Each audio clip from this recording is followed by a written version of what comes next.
Evening all, welcome back to the final whistle for another stream on the channel. It is a Marti party incoming at Leicester City. Well, Leicester City, I mean, when you go to a Marti party, you get your martinis out, don't you? It's like waiting for the bloody conclave, isn't it? You know, to announce a new manager. We're waiting for the bloody white blue smoke to come out from the bloody Seagrave, aren't we? We're just awaiting that news that Leicester City have finally appointed a new manager, and hopefully the man is Cifuentes. Yeah, it's going to be an interesting chat. Welcome everyone in. Hit like button if you enjoyed this stream. Subscribe to the channel if you're new and you haven't subscribed already. Please get down and do so. We're going to get all your thoughts on Marti Cifuentes. Is he the man that you want? If not, who? We're going to chat about compensation, what it can be, according to what's been reported and thrown about. 32 days until the season starts, and Danny Rowe, we're going to actually chat about him actually as well. Discuss about what is Danny Rowe doing at Sheffield Wednesday, because man's been linked with Leicester City a while, hasn't he? And all of a sudden he's gone back to Sheffield Wednesday, and well, this is it. Clibbo, how are we? Reese, hello. Well, who knows? Evening, Jack. We need to stop faffing about and get I thought you said get Martini in then. I mean, well. Evening, all. Evening, Kuno. Evening, Sat. How are we? Any news on Cody? Nothing, mate. Azola, how are we? Hope you're well. I've read news. Vardy wants to go to Man United. Interesting. Martinis, well, it'll be Martinis all round on a Friday night if bloody Cifuentes gets appointed. I'll have Marti shaken, not stirred. Someone said that, hadn't they? I can't believe it. Good evening, Highfield Fox. How are we, fella? Hope you're well. I'm good, Renee. How are you? If anyone wants to come in and chat about Martini Cifuentes, then come and get involved. He's not a part of Wasserman, is what I've read. I know this agency keeps getting popped up regarding managers and that, and he's not a part of Wasserman. So, yeah, we're going to actually chat about sponsors as well, actually, what we think the actual sponsor is going to be. Mean to say, I'll have a Marti shaken, not stirred. Well, a martini, Ross. It's not a Cifuentes in a bloody cup, mate. You know what I'm saying? He don't come as a drink form. We actually want a human being at Seagrave, not bloody a drink that's going to go out of date. Jesus Christ. Come on, top. Pull your bloody finger out, I think. Well, that's what we bloody hope at this minute in time. If anyone's not watching the Real Madrid game, PSG are 2-0 up, according to it. Apparently, Courtois had a shocker. Who is he and who has he managed? Well, we'll even talk about that as well, actually. But like I say, if anyone wants to come in, the link is in the description. It is in the actual chat now. So if anyone wants to find the stream, I bloody act like I'm doing a chorus at the minute for a bloody orchestra. So I do apologise. I might get a bloody triangle out. He's my number one choice now. After what's gone on with Roll, well, sausage roll could have been, and it hasn't. And BBC Radio Sheffield correspondent Ross LCFC 1993, he was certain it was going to be Danny Rowe or Chris Wilder. So, yeah, Cifuentes, Blue and White Army. But like I say, the link is in there. We'll send it in. So if anyone wants to come in, Clibbo, Reese, we are going to chat. Terry, how are we? You good, mate? Big up. It could be 9-0 PSG. I mean, I remember when we beat Southampton 9-0 once upon a time, and yeah, Southampton fans hate me bringing up that, by the way. But good evening, how are we? The ex-QPR boss, Marti Cifuentes, set to be your next manager. I mean, well, we've gone from sausage roll to martinis. We've gone from food to drink. We've gone straight to different menus here, haven't we, at Seagrave?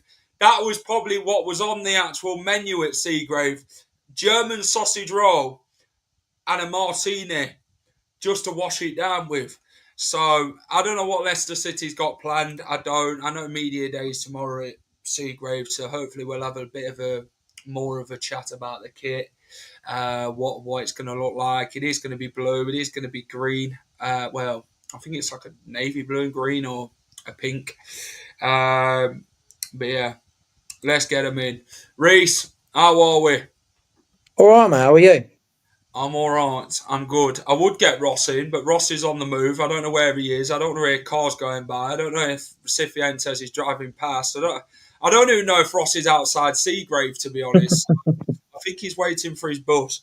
So we'll get him in. There are olives in a martini. That counts as a food law. Well, this is the situation we're under. But Reese, is it going to be a Cifuentes incoming party then at the King Power? I mean, I heard that if we keep a clean sheet next season, then we could very much be in for paella or even a nice Spanish omelette or something like that.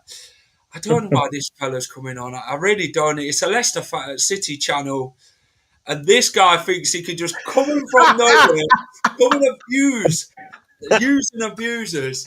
What do you mean, Jack? I thought I give you some support.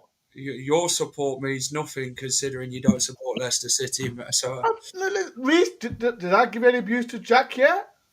Well, not yet. No. Even though you're a Forest fan, I will back you on that one. I will back you. I've come here and say, well, how you doing, Jack? That's all. I'm all right. I'm good. Oh, see? I'm all right. See, that's all. Nice to see you got a nice trim. See? Seeing you at the races. That was sarcastic. That was sarcastic from you, Jack. I know what you like. That was sarcastic from you. What's going on? How are Leicester, anyway? Are they okay? New manager and all that? Leicester will be all right, mate, when we do get a new manager. Fingers crossed, mate. We can't count our chickens too quickly, though. We've been linked with a lot of names. Sean Dyche, Danny Rowe. What not? I want to know what's happening. Are you happy with this one? I'm happy with the squad. I think it's a squad that's quite good enough for the Championship. But when it goes to the Premier League, we just haven't got that good enough quality, I don't think, if I'm honest. I've not seen your team much, but I think you've got a good manager. He's got experience in the Championship. Is it QPR in it? Yeah, well, it was at QPR. He's now on he was on gardening leave because he's supposedly have gone to. I didn't read too much. I didn't know much about him, and obviously I'd done my digging yesterday. And after seeing what he's done in his youth, and like having 20 plus years of coaching experience, working at the Johan Cruyff Academy, I thought, that's quite something. And obviously, this is the route that Top wants to go down, playing this possession-based football, whether people agree with it or not. That's the way he wants to do it. So it's exciting for me after what I've read. Obviously, we'll have to see it in person first, but I'm very optimistic with the appointment. What do you reckon, Dor, to the names that have been linked to Leicester? Right, joking aside, man, I think you got to look what the position of Leicester are in. Yeah. Because when like you meant to be getting points deduction and all that again, you got to look at that situation. And then Leicester still, like, yeah, I can joke around with Leicester all around, but there's still a team that you can manage. You win the Premier League, for God's sake. So, listen, as I said, I think you're linked to Wilder, Dyche, the rest. And with this manager, with QPR, I think, look at Sheffield United. They've gone with someone who's not big. Yeah, Leicester are bigger than Sheffield United. Leicester are bigger than Sheffield United, and if this guy can get you back to the Premier League, then it's all right. But I just don't want it to happen like a Steve Cooper not buying players that he wants. Yeah. You need championship players because you got, like I said, on paper you got a good team. But listen, Jack and Reese, the championship is so hard. And have you brought anyone yet? No. No, I don't. No, I don't think. I don't think we can buy anyone, mate. I do think we're gonna have a. That's for sure. I think we're gonna have a transfer embargo on our head and a points deduction. So again, this is a problem. Like you're getting a manager like he knows the championship, but feels like the target is to get playoffs. You look at all other teams like who went down. Who went down again? Who went down again? Ipswich and Southampton. Ipswich, Southampton. They've got good players, but Leicester, like on paper, they've got good players as well. But if you don't buy a sensible player for the championship, you're going to struggle. And Jack, the vlogs are going to be more terrible again, mate. I'll be watching every single vlog and I'll be phoning you again, man, every single time because you look. Listen, I want Leicester to go up. No, I don't know what, but I need to work with you, Jack. After when we drawn 2-2, you, I got the abuse I got from Leicester fans, man. Come on, what have I done to you, Leicester? I've never done nothing to you, lot. What did you say the score were going to be again? Like 4? Was it 4-0? You said. Remember, we didn't lose. Well, we didn't lose. But no, you might not have lost, but you lost that Champions League football, though. Listen, we're getting Europa football. We're getting Europa, not conference, Europa. Have you heard what's happened today? Yeah, I've got a live stream at 9:00. So, yeah, Europa football, lads. But even though obviously you want to be in the biggest competition going, which is obviously Forest's going to be in the Europa League. Do you think that's fair? That's what happened to Crystal Palace with what's gone on. I feel sorry for the Palace fans. Yeah, that's who I feel sorry for because they deserve to beat Man City in an FA Cup final, and they deserve to be in Europa. Rightfully so after winning it. Yeah, exactly. But at the same time, is it the Texas' fault? Texas one that's messed Palace about, and it's business. That's what it is. It's business, and I've seen everyone blaming Forest for getting involved. We're not getting involved. We just want, if people understand what's happening, we want to know the details of what's going on. But at the same time, we deserve to stay in the conference, if I'm honest, because that's where we finished. We finished 7th and stay in the conference. But if we get Europa, it is what it is. But I do feel sorry for Palace fans and that. So, I want to chat about one player with you while you're here. Who? Victor Christensen has been linked with Nottingham Forest. He is on the shortlist for Nottingham Forest. He is on the list. He's Leicester's best ever Danish fullback, mate. I'm telling you, that guy is the best thing since Danish bacon. That guy will taste good at left back. Jack, next question. I don't want him. Not the next question. I want to realistically know what you're actually. I don't really. We've got to strength, right? And is it left back he plays? Can he play centre back? Can he play centre back? Or is he can play he can play left of a 3, but he's not very good at it, so he's mainly a left back. As a squad player, why not? As a squad player, why not? But I don't want him we're not buying him for 20 million. Forget that, because I know the prices are sky high and all that. How much did you buy him for? We bought him for about, was it 13, 14 million? Really? Yeah. Something like that. Is that bad? I can't remember off the top of my head. He done well in the Serie A. It was a little link, Jack. We're not getting him. I'll take the goalkeeper, and that's it. Which one's that? Danny, who's just left the football club for Wrexham? No. Mads Hermansen. Yeah, I'll take him. 30 million and he's yours. I'll take that 15-year-old as well. When he come on against Forest, he batted Forest as well. Who is that? Yeah, he's a good player, man. Which one was that? That 15-year-old. Jeremy Mongo. You're not having him, mate. Sorry, we need him. Sorry. You can have Mads Hermansen, but you can't have Jeremy Mongo. He's our next wonder kid. He's good. I like Mads Hermansen. I think he's a... If we get 25, 30 mil for him, you can have him. We need the money. It's as simple as that. But listen, no. The only reason I come on, right? What do you not think about Leicester, man, going on? Like, do you think this manager will do it? Do you think your owner will get the players? That's why reason come on before I'll get off. Go Well, on, Jack, you go first. we need a striker. Let's be fair. Mm. We realistically, I don't think we need to strengthen a lot, because if you look at Leicester's squad, it is good enough to take the Championship very much on. Let's be honest. We've got some real quality players who are good enough at Premier League level. Your El Canusis, your Fatawus, they're good enough to play at Premier League level. They're proven. So I would very much say striking is a big position for Leicester, which needs to be filled. I'm not saying we're going Take to Dennis. Do Jamie you want to take Dennis? Buy Dennis. Banks, you lot sent him to Blackburn last season and he were absolutely shit, so I'm all right. Why not? He'll suit Leicester, wouldn't it? Do you know what? Taiwo Awoniyi wouldn't have been a bad shout for the Championship. I said this to you before. Taiwo Awoniyi would score goals in the Championship. No, he would. But you need the right manager to play to that sort of strength. I don't know. Yeah, to be fair, yeah.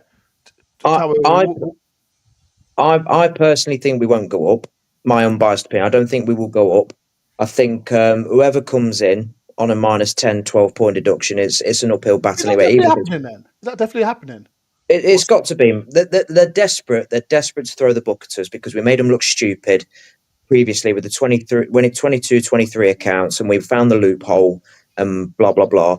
They're desperate. They're absolutely desperate to do us. So I think it'll be a double figure points deduction and a transfer embargo. And if that is the case, I think we can get the playoffs because the Championship in terms of quality is poor, but it's just physically tough. So I would back us to get in the playoffs, but I don't think we'd get promoted personally. Scott's in a good thing. I don't want to go straight back off it. Be over the moon with playoffs and a proper rebuild in mind. Clear all the high earners out off the wage bill. That's what's got Leicester in this PSR mess, hasn't it, though? They're spending too much money on wages than what they're actually bringing in. Jack, remember, right? When we got promoted, we brought in 30 players, and we had to do it. And the thing with Leicester, right? To answer the guy's question, stay in the Championship. You don't, because the money's in the Prem. Exactly. It's okay saying, "Oh yes, you want to rebuild in the Championship." For how long? How long do you want to rebuild? For 2 or 3 years? Championship. Listen to it, and it can cost you financially as well. Exactly. You know, one day, and God forbid it doesn't happen. Forest will go down in the Championship one day. Next season. No. When we get one day, like I said, we're in fourth year now in the Premier League, and yes, we finished 7th. We in like I said, whatever competition that we are going to be in, but it's good. It's the Premier League is where you want to be, and with Leicester, I hate the word rebuild. I hate it when the manager has he's got a plan, a 2 or 3 year plan in the Championship. Yeah. I don't believe in that no more. You've got to go straight up. You've got to go through the playoffs. But then you got to stay there. Exactly. Because the problem is, right, remember, Jack and Reese, every time we played you in the Premier League, you've gone straight back down. That's the thing. And now, this year... Let's get him off, man. We're not having none of this. Don't make a mockery. He's right, though. He's right. No, he's right. But that's what I said. You've got to, like I said, with Leicester, you've got to go straight back up. Because, like I said, I hate playing Stoke City away. I hate playing Preston. I don't want to play them teams no more. But at the same time, like I said, next year it's going to be even more tough for us. Very tough. Like I said, we've got the best lawyer, though. Yeah. We've got the very best lawyer. When some of the people talk about... DeMarco. You got DeMarco? DeMarco, yeah. Yeah, he dealt with us as well. They said he's the very best. He dealt with you before, Dan, eh? Basically, God's work. He was the one that got us out.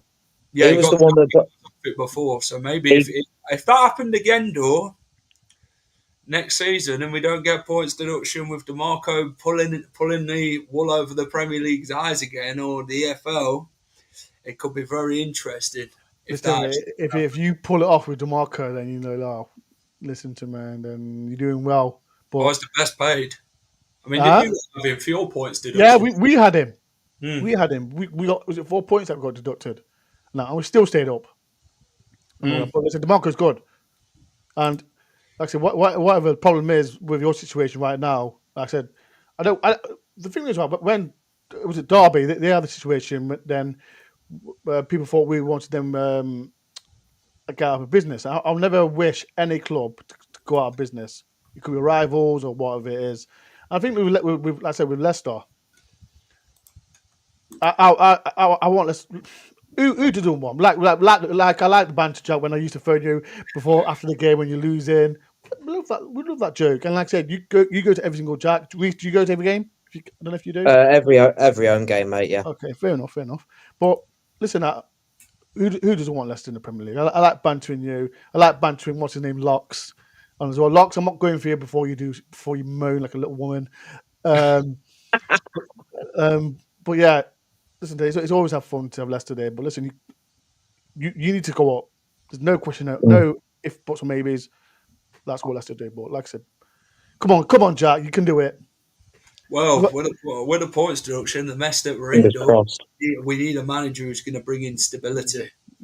Right, boys, and I'll let you go off because Jack, you did a midnight stream last night, didn't you? What the hell was happening there?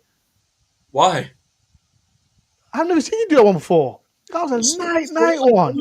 Someone called it the late night whistle. That's what someone titled it as. No, that's what you know what? I put it on like, why is Jack on so late? Well, I'm like, oh my God. I had a little banter with Locks on. I was looking at a Cifuentes thing, and I see that quite a few people were in. I know Locks were in there. I think you were in there at some point along the way. No, me and Locks were going back and forth. Just before you go, Dor, realistically, no bias, where do you think you'll finish this season, and how do you think you'll get on in Europa League? Well, right now we're in Europa Conference. Till we get that letter from your UEFA. Mm-hmm. But conference, I think we need to go and win it. The only teams that are strong enough are Fiorentina and another team. But realistically, and this is and all Forest fans will say the same, stay clear from the bottom three. Mm-hmm. That's my aim. What else is a bonus? Stay clear from the bottom three. Just like last season, where you didn't expect to be where you finished. Clear. And you know, when I don't want to be like deluded and say, "Oh, we're going to finish 8th again or 7th," because we finished 7th and we deserve to win. Let's say Richard thinks we finish 15th. I'll be happy with 15th. I'll be very happy with 15th. That means we're staying up. But at the same time, if we can win, if Forest can stay mid-table and win whatever European, whatever we are not in, then listen, I'd be happy. The Whistle Brothers on a door on tour. What's going on? Why is 3 people getting on me now? I've not done nothing wrong to you, Jack. No. These are the Whistle Brothers. I've not said anything. I've been nice. No, I said Dora the Explorer on tour. I said these are the Whistle Brothers. Why do you got to mention Explorer? I've been nice to Ross, man. I've been more. Ross? This is the first time we've interacted. It's the last. I'm playing.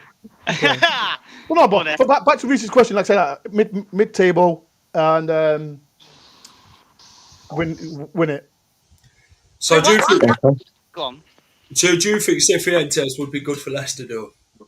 Yeah, because how long has he been at QPR? They were there for 2 years. He's stable. He's sinking ship. He technically got Leicester promoted. He's also worked in the Ajax academy, and he also but that's nonsense. He learnt a lot more. You know, when Johan Cruyff was Barcelona manager, he took everything from what Johan Cruyff did at Barcelona, his style of football, the way he pressed the game, and that, and he's took that into his own style of football. All I'm saying, right, to all Leicester City fans, I think everyone's priority is, like I said, with all the mess that's going off the pitch, you've got to go for at least the playoffs. Yeah. Well, you get more money, don't you, winning the playoffs? Yeah, it's exactly like we did. It's 190 million, is it? Yeah. Well, the thing is, back in the 90s, the playoffs we were only in the playoff final four times, 3 finals in a row, and then we lost 2 and won 1, and then we got relegated, came back up and won again. So playoffs are kind of our strong point in a little way. So, but like I said, I'm going to go in brief because I have to do the channel. But like I said, Yeah. I want Leicester, like if Leicester go up, they go up. But it's not going to be easy. Quick question, Jack. Have you got redirect on your YouTube? I don't know how to do it. How do you do it? Oh, you need to do it because, like I said, I think one time I think you was on. I tried to redirect to your channel, but you ain't got it. I don't know how to do it. I just put it on. So just to clarify, you know this Europa League situation. So obviously your chairman, Stavios Flatley, obviously sent a letter. Wait, hey, right, Ross again. Listen to me. I've been kind. I've been kind about Leicester City. Why are you coming for my owner? Do you want beef? I forgot his name, so Mr. Marinakis. That's it. Close, right? You were bloody close, Ross. You were far off. It was something Greek. Marinakis. I forgot. What's his first name? Alendrios Marinakis. I couldn't even pronounce that. I'm sorry. Stavios. That's why I say Mr. Marinakis. Marinakis, yeah. But right, Jack, let it go. Sounds like a bomb You need to stop and go on your settings on YouTube. And like I said, if I finish my YouTube channel, I can redirect my audience to you. If you know what I mean, then you get your audience to mine. Right. So, on a serious note, I'm a bit of fun, but so when will you find out if you get Europa League or Europa Conference then? Actually, officially. We're waiting for UEFA to be continued. To be continued. To be continued. But wouldn't you want realistically? I know. This is a strange question. I'm going to ask. I'm going to ask it anyway. Right, I've got Ross there. I've got to go. I've got to go. But Jack, peace and love. All your Leicester fans, I come in peace. No hate. I hope Leicester do well. Jack, enjoy your championship tour. All Leicester fans, say hello to Derby and Stoke and Sheffield United for me because I hate them lot too. We will. Don't worry. But yeah, right. Peace, people. Make sure you do hit the like button. Hit the like button and subscribe to Jack as well, people, because he does. You like me. We follow our club. We love our club, and Jack, you can't phone me no more when we lose. I can, and I will. It can. Wait till next season. All right, peace and love, my people friend. Up the forest. See you later, Dora. So that was the infamous Dora the Explorer on tour.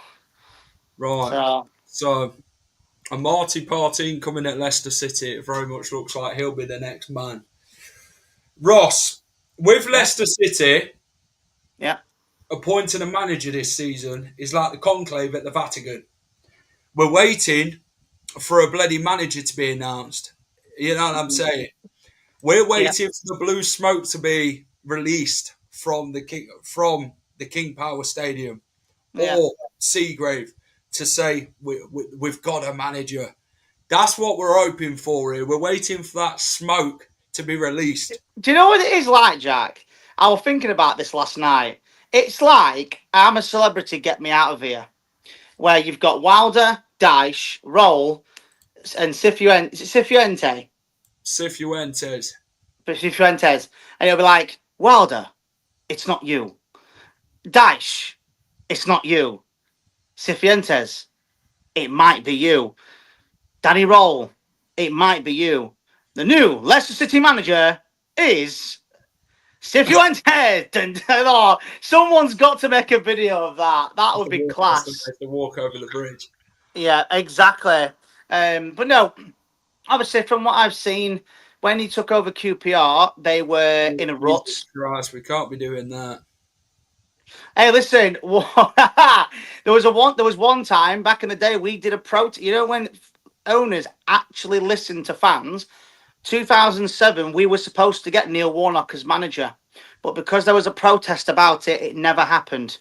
Because Milan Mandaric listened to the fans, and then we ended up getting Martin Allen and then Gary Megson and Holloway. Before we talk about Cifuentes, Danny Roll today is now going back to Sheffield Wednesday. Is that a sign of Leicester have pulled out and he's got no other club to look at now or interested in him? Do you think that's the case in why he's gone back there, because Leicester were his last resort? Well, I saw a post, again, obviously being up from here, I saw someone's post, they put, obviously I think they're being a bit sarky, they're putting, no other club wants me, Can't afford the compensation fee because so just to correct me if I'm wrong, guys. So the teams that he got linked with, so he didn't get the Wolfsburg job, Wolfsburg, yeah.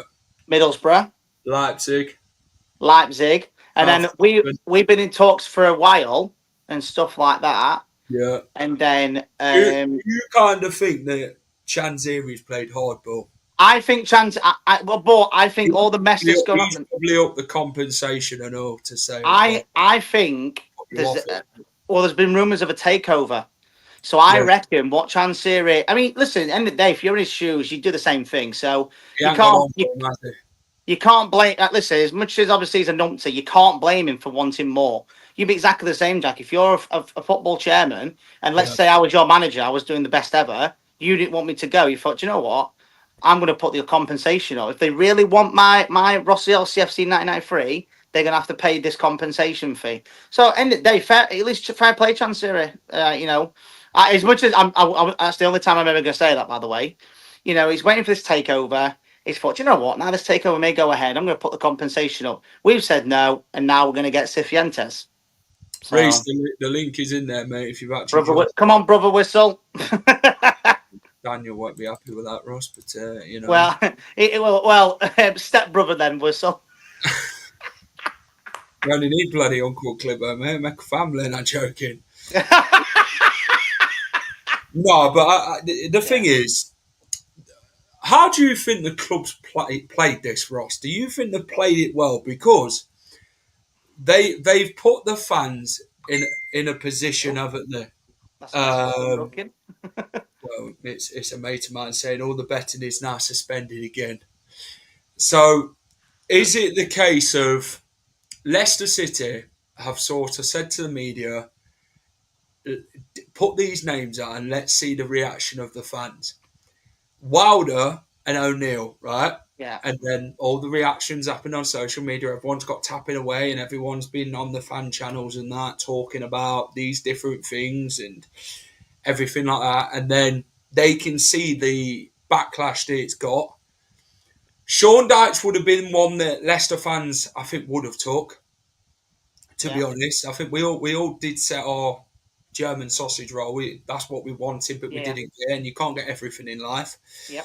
But do you think this is what the club's plan is? Like, I think they've smoke screened us very well with this. I think they've put the names out there, seen the reaction, and they thought, we're going to test the waters here.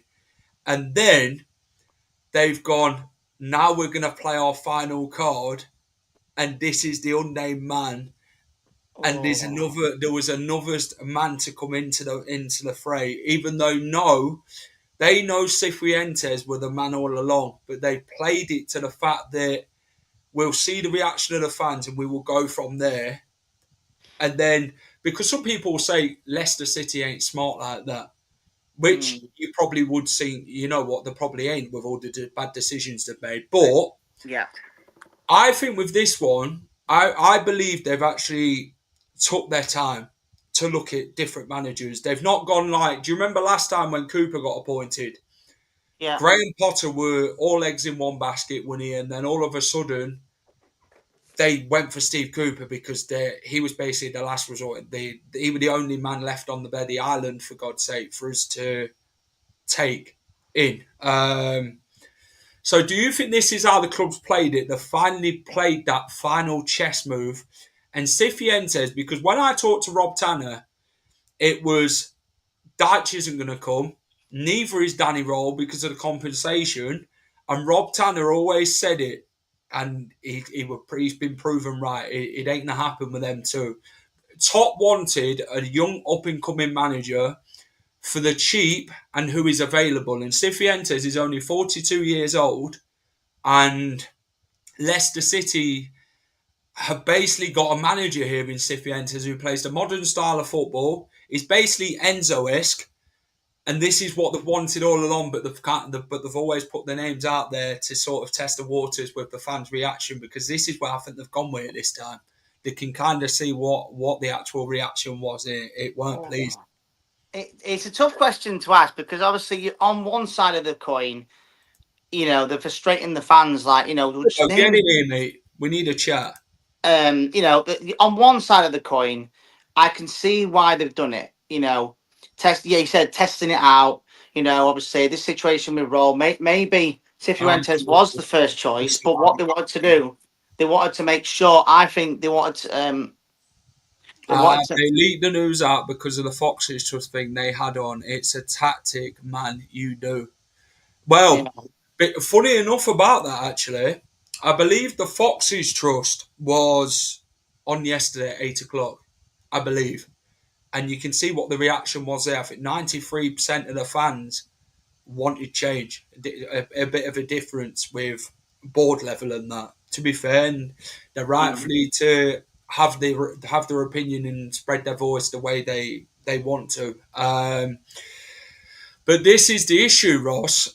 And I agree with what Richard's saying. It's a bit sus how Fox Trust brought the thing out yesterday, and then all of a sudden they know that was going to happen, and then all of a sudden they've gone, bosh, we're going to play that final card because they know what the Foxes Trust was actually going to say.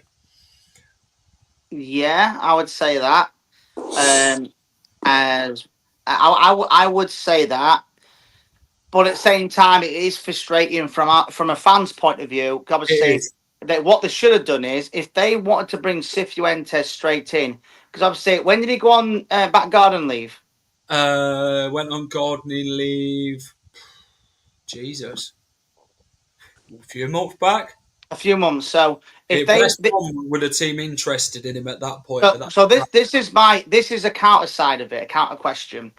If Cifuentes was the man straight away, if he was the man to take Leicester City forward from the moment that he was put on a back garden leave, and they knew that Ruud van Nistelrooy wasn't going to be the man, why didn't they approach him pretty much a couple days after, or at least a week after? Not wait until the 8th of July 2025, 11 days after he got sacked, Ruud van Nistelrooy?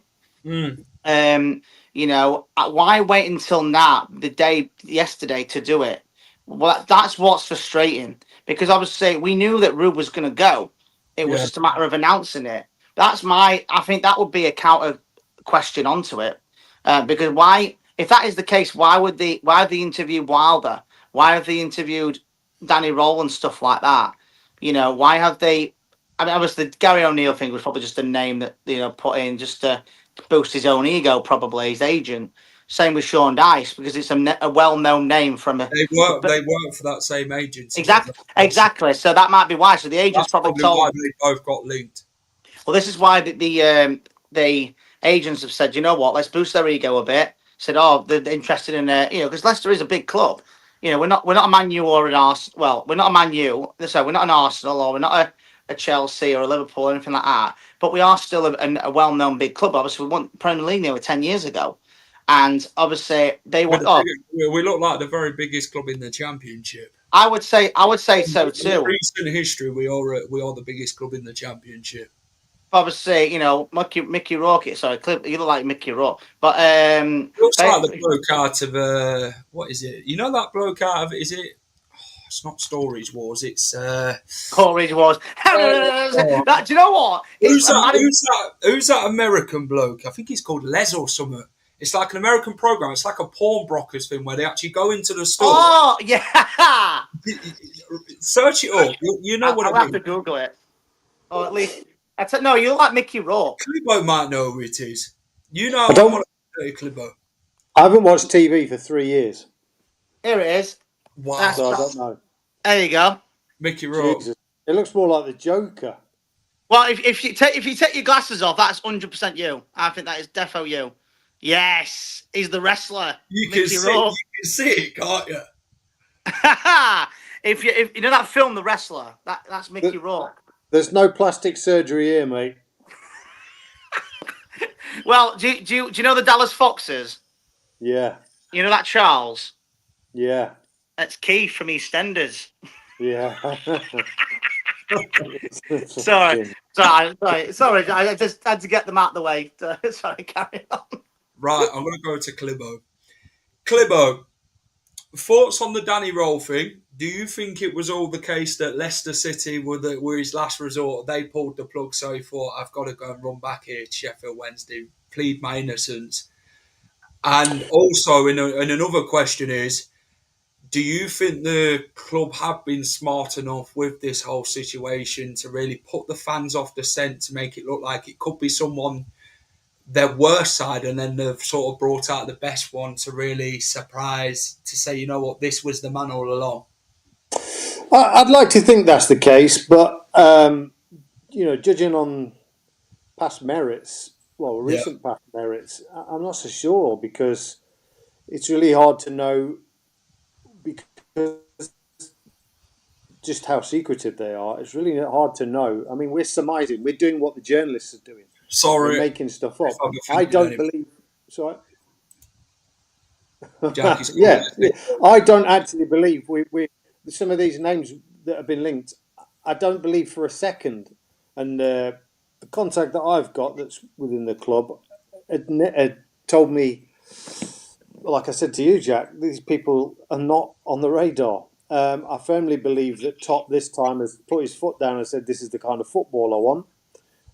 And I firmly believe that the two that were in the race, i.e. Roll and Marti, I think they're the two that were mainly after. I know O'Neill had an interview. I know that. But again, out of all the other ones, O'Neill was one that would kind of fit the style that we've got with the young players. So I think they're all believable. I think the rest are just bullshit. And I think largely it's down to the press not having a clue what's going on. Yeah. And whenever these bloody teams lose a manager, the same old names keep cropping up. Personally, I think Dyche wants a Prem job, and why not? Because come Christmas, there'll be people scrapping around for him, and he'll do a job. To be honest, Wilder only got sacked a few weeks ago at Sheffield United. To be fair, so he obviously said about old names. I get that. Obviously, O'Neill's been out of a job since December. Stone Cold Sean Dyche has been out of a job since what, January? That's an interesting one there. Top flew back to England and stopped getting O'Neill, I think, because he'd have left to actually chat with these people, wouldn't he? Why he'd gone over to Thailand, and he'd have said to Top, "Well, this is the man I've got. This is the one I don't know. Look how we're speaking to each other now via tablets. Most interviews these days will probably be done via tablets. I don't believe all this secret meetings in London bullshit. There's no need for that anymore. Most job interviews are done by this normal jobs. So can you imagine if they did it back in the day, like 2005, 6? Imagine now, 20 years ago, like MSN. Jesus Christ! You're trying to you message someone, you nudge them. Can you imagine that? You're trying to nudge Rudkin. Come on, get out! Stop doing this.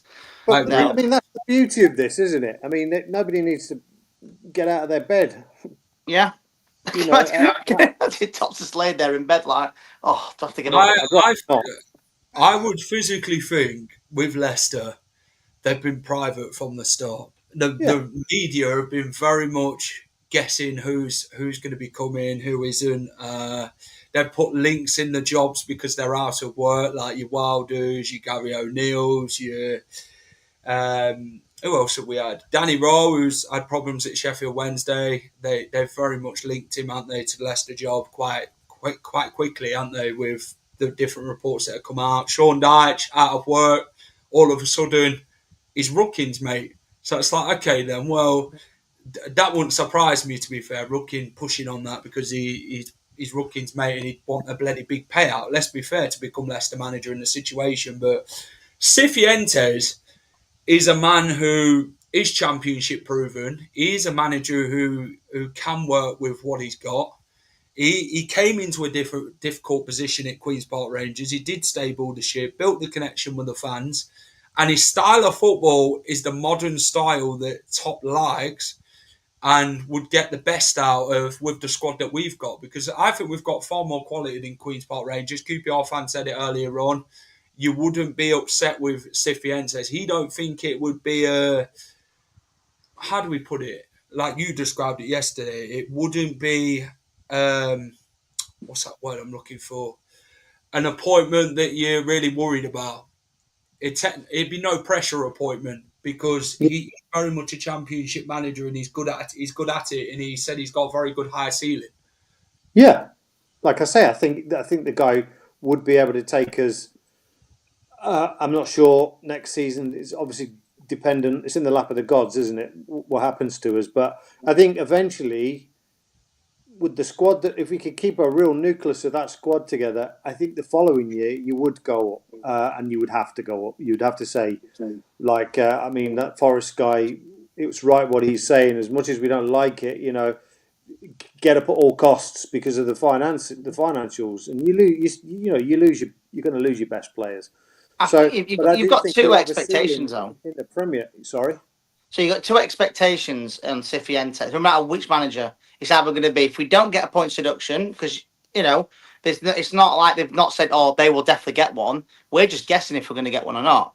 But it's more like we've been charged, but we got charged last time, and then we ended up getting a Nick DeMarco returned it. So let's just say, we don't get one, but we get a transfer embargo. We get players in before the embargo comes in. Then I think the expectation is for us to get top two if we don't get a points deduction. I think even without buying a striker, I'm going to stick my neck out. If there's a transfer embargo and no points deduction, I think we go up. I think we go up. Wait! Someone's calling me a reasonable, sensible fan, but hell's frozen over. Diddleys on some of these fan channels and watch last night and tonight, and good to see reasonable, sensible fans talk sense this day and age. Get him in. He's calling me sensible. What's going on? I mean, they've just signed Anthony Elanga, haven't they? Which I think would be a good signing for Newcastle. £55 million, though. Well, hopefully looking after Harvey Barnes, for God's sake. That's what I'm hoping Newcastle do, because that was a part of the deal. You've got to look after him. Yeah. Great business for Forest, that. They've looked at. I mean, it's very. He knew he'd score against us last season, though, when he come home. Yeah, absolutely. I mean, obviously, and then the other expectation. He just said, "Sorry, Leicester. I had to do it. I had no choice, basically." So, what would the expectation? Oh, sorry, go on, Clibbo. No, I was just saying he was being professional at the end of the day. Yeah. Shows how much he still loves the club. Yeah. Absolutely. I mean, it's business. It's not. It's obviously some players. It's about respect. I think some players, when they leave Leicester, if they leave respectfully, and then they'll get a good reception. If you leave on a sour note, or you've left like throwing your toys out of pram, you're going to get heckled. You're going to get booed. I mean, it was weird because Mahrez left on a sour note, but we loved every time he came back. We still clapped and cheered for him. I think it's because obviously what he did for us. That title winning season. Madison came back and there was some numpties booing him. It was just, I just think that, end of the day, he was going to go, I think, anyway. And the fact that we got £40 million from him, consider Roy Rolls. Oh, can you imagine? We'll probably end up with Pucker Pies on the front of the shirt or Walker's Crisps. Pucker Pies don't compromise. I'll be happy with Walker's Crisps. I'd take him back in 2 to 3 years if you want to keep him and get him developing for us and give us back for a cheaper price. We'll take him. Do you know what, though? It's nice to see him back at Barnes properly. Obviously, he got injured, didn't he? Yeah. He got injured, so it's nice to see him back. And I said, Barnes got a great reception, when he came back. Dewsbury Hall got a great reception when he came back. There's no doubt for any. Let's say Jamie Vardy does go to Manchester United, and let's say the worst thing happens and we play him in the FA Cup. I can guarantee he could bang a hat trick against us. And I'm in agreement with that. The best ever Leicester player, technical player, in my opinion. Absolutely. That guy with magic at his feet. You knew what he'd do, and he'd pull off the unexpected sometimes. I would just say examples about how people over the top, against West Brom and the one against Liverpool. That guy. I think best one. The Man best City. one, in my opinion. Yeah, do you know? In my opinion, the best way how a goals have happened was Vardy's 50th. Nice to know, mate. Oh God! It's the one when Vardy scored. It's the one when we drew 2-2 against Man U. Maguire got a last-minute equaliser for Leicester. That goal when Vardy scored, Mahrez he bounced it off him. He pushed back and he just stood still for about 3 seconds, waiting for Vardy to come in. Boom, back of the net. That was one of my favourite interactions with Vardy and Mahrez. Is the Marti party incoming then at Leicester? Well, I was, like I said, I was on the bus picking him up, but I was from the. Well, I don't know where the other family member is of Chris from Leicester Till I Die, but I'm sure he'll be in at some point. Clibbo knows what I'm about. What is it? Chris's nephew, Clibbo's nephew. Where is he? I hope so. He's walking in the house at the minute. I don't know what he's doing. Looks like he's giving us an house tour from the little screen He's below. charging his phone. He's charging his phone. All I want to see now, Mr. Whistle, I just want to see announced tomorrow or Friday to say It's media day tomorrow, though. Oh, is it? So do you think it's going to be tomorrow? I think if it's going to be any day, it will be tomorrow. I mean, largely it's a shit show, isn't it? So it could be Sunday morning, knowing Leicester. But I mean, I would like to think that Thursday it's all set up. New kit is announced. Him wearing a kit follows. I mean, that's the romantic notion. I'm not sure it's going to happen, but I'd love to see that tomorrow. New kit. Decent. You know what he should do? So, because obviously it's called Marti Cifuentes, shaking, not stirred Martine. I was saying that earlier. Do you know what? Right, this is just I'm on the spot here. I'm on the fly. Do you know how they should announce him as the manager? You know, like when people do these. No. Do you know when they do these videos and stuff where it's like a music video and then it turns into the actual thing? They should have Marti Cifuentes in a suit. And they should play the James Bond theme. Where it's the beginning of James Bond. Where it's the white circle. It's going smaller and smaller. It turns and he goes like that. They should have him in a suit, turning and then announce him as the manager. That'd be so cool. That's a lot to live up to. I think it'd be better if he had a Leicester shirt on, a rag, cleaning the goal with a bottle of Cif. I'll be the Leicester City manager. Promotion, not relegation. Listen. If he turns up tomorrow, even without a new shirt, I'm going to be made up because I think the saga needs to end. Yeah, because absolutely. I mean, let's face it. All the streams in the last sort of 3 or 4 days, I think we're all getting frustrated. Yeah, that we're having to say the same things. I mean, we will because we're Leicester fans, but it's really difficult to sort of get excited when you hear a name like that, and then the next minute he's out of the running. I mean, what? Yeah. Someone just put they should do the Santina Cazorla one when he was back to Malaga. Yeah, has anyone ever seen that? It was in like a. It was in a magic thing when it went. Yeah, the magic thing. But it should have been. Listen, I hope it all ends tomorrow, or if not, latest Friday. But it should have been done. If Leicester really wanted Cifuentes, they should have really done it a few weeks ago, before Rue got sacked. What they should have done is put Rue on the back garden leave and bring in obviously Cifuentes, and then that's it. And, this saga's dragged on. We've had loads of streams from here to the blue tinted glasses to Christopher. So just the main ones. You know how I think it's going to go. Go on. They very much spoke to Queen's Park Rangers today about compensation, and it had all been sorted. They'd have had a chat with their CEO and everything like that. Over Zoom call, it wouldn't have been a meeting. I think they'd just done it over that. They'd have done what they will be doing. Tomorrow's media day.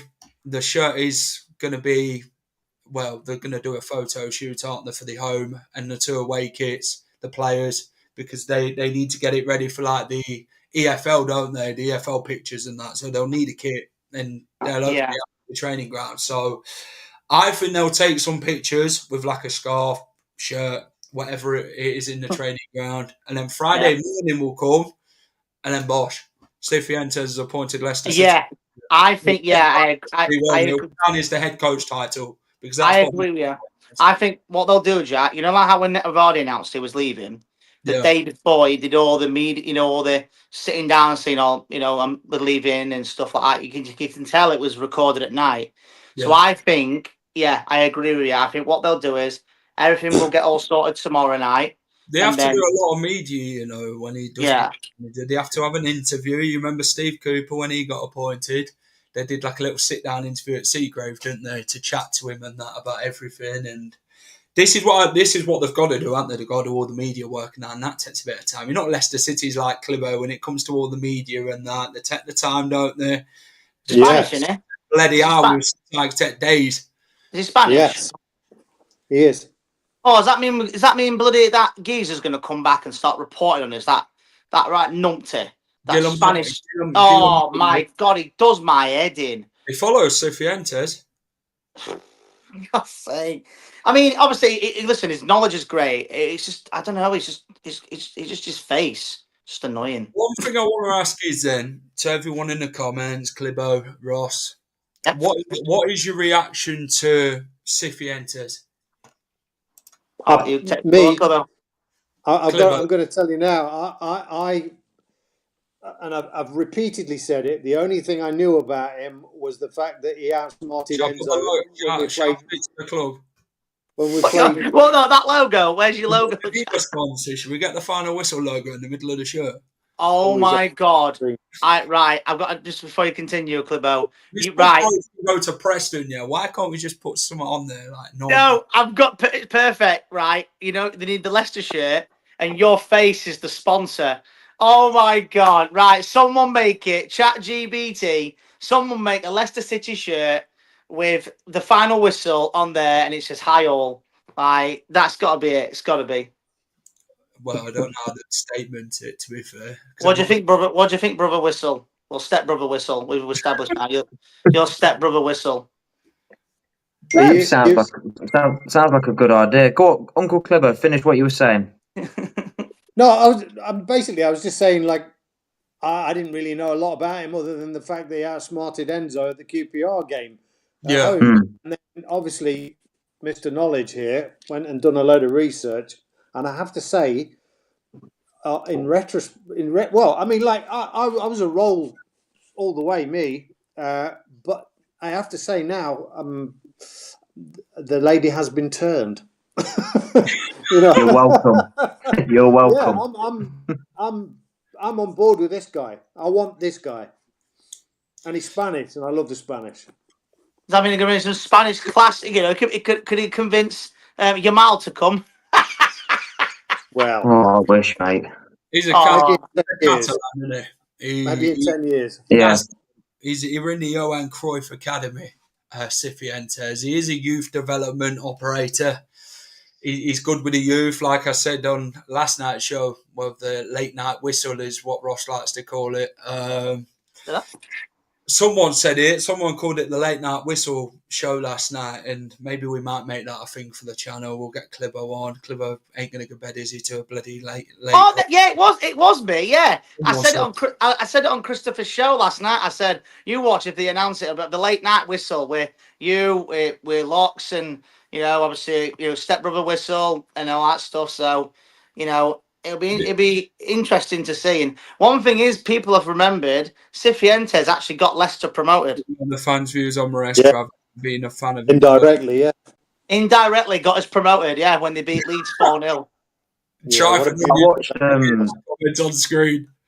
I watched a video on that when he was on that coach's voice on YouTube, where you listen to a lot of coaches discuss their tactics, and he was discussing that game on Leeds United. And the way he nullified Leeds' attack and pressing was very, very impressive. Because I'm into all that sort of stuff. I'm into all the. Beat them like 4-0, didn't they? Yeah, battered them. Absolutely battered them. And the way they and he goes into talking how to attack a mid block, and it's just the stuff that I love. It's my dream. What's it called? What's it called? Stepbrother Whistle. Stop calling me stepbrother. I'm sorry, Reece. I'm sorry. It's all right, mate. The coach's voice is what it's called. Enzo done a video on it discussing our tactics. Yeah, I've seen that. Okay, I agree with that.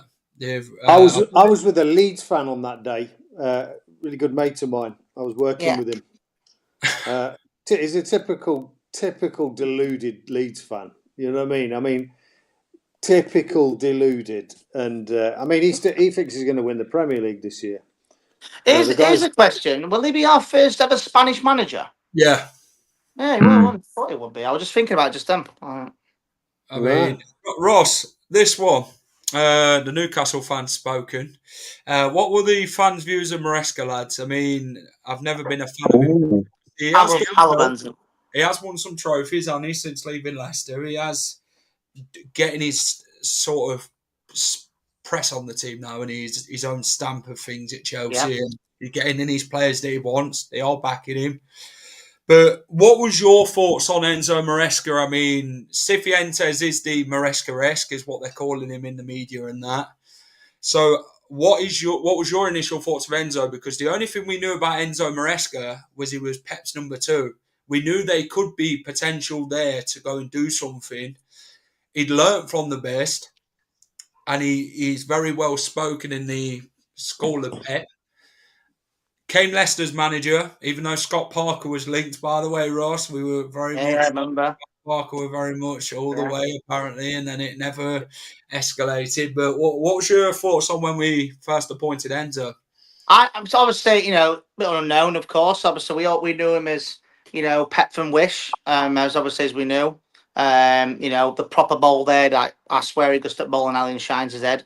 But no, obviously, first few games, we adapt to the style. And obviously, it was a really bizarre thing at the beginning when he brought in Vestergaard. Do you wear a cape, Ross? Pardon? Do you wear a cape?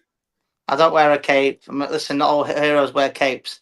But no, Vestergaard. When we brought Vestergaard in, it was against Huddersfield, if I'm not mistaken. He brings in Vestergaard, and we were like, "Why is he bringing in Vestergaard?" We were a bit like questionable. I said this to you, Jack. I said it's a bit weird in bringing Vestergaard, and then it became obviously he became one of the best centre backs that season.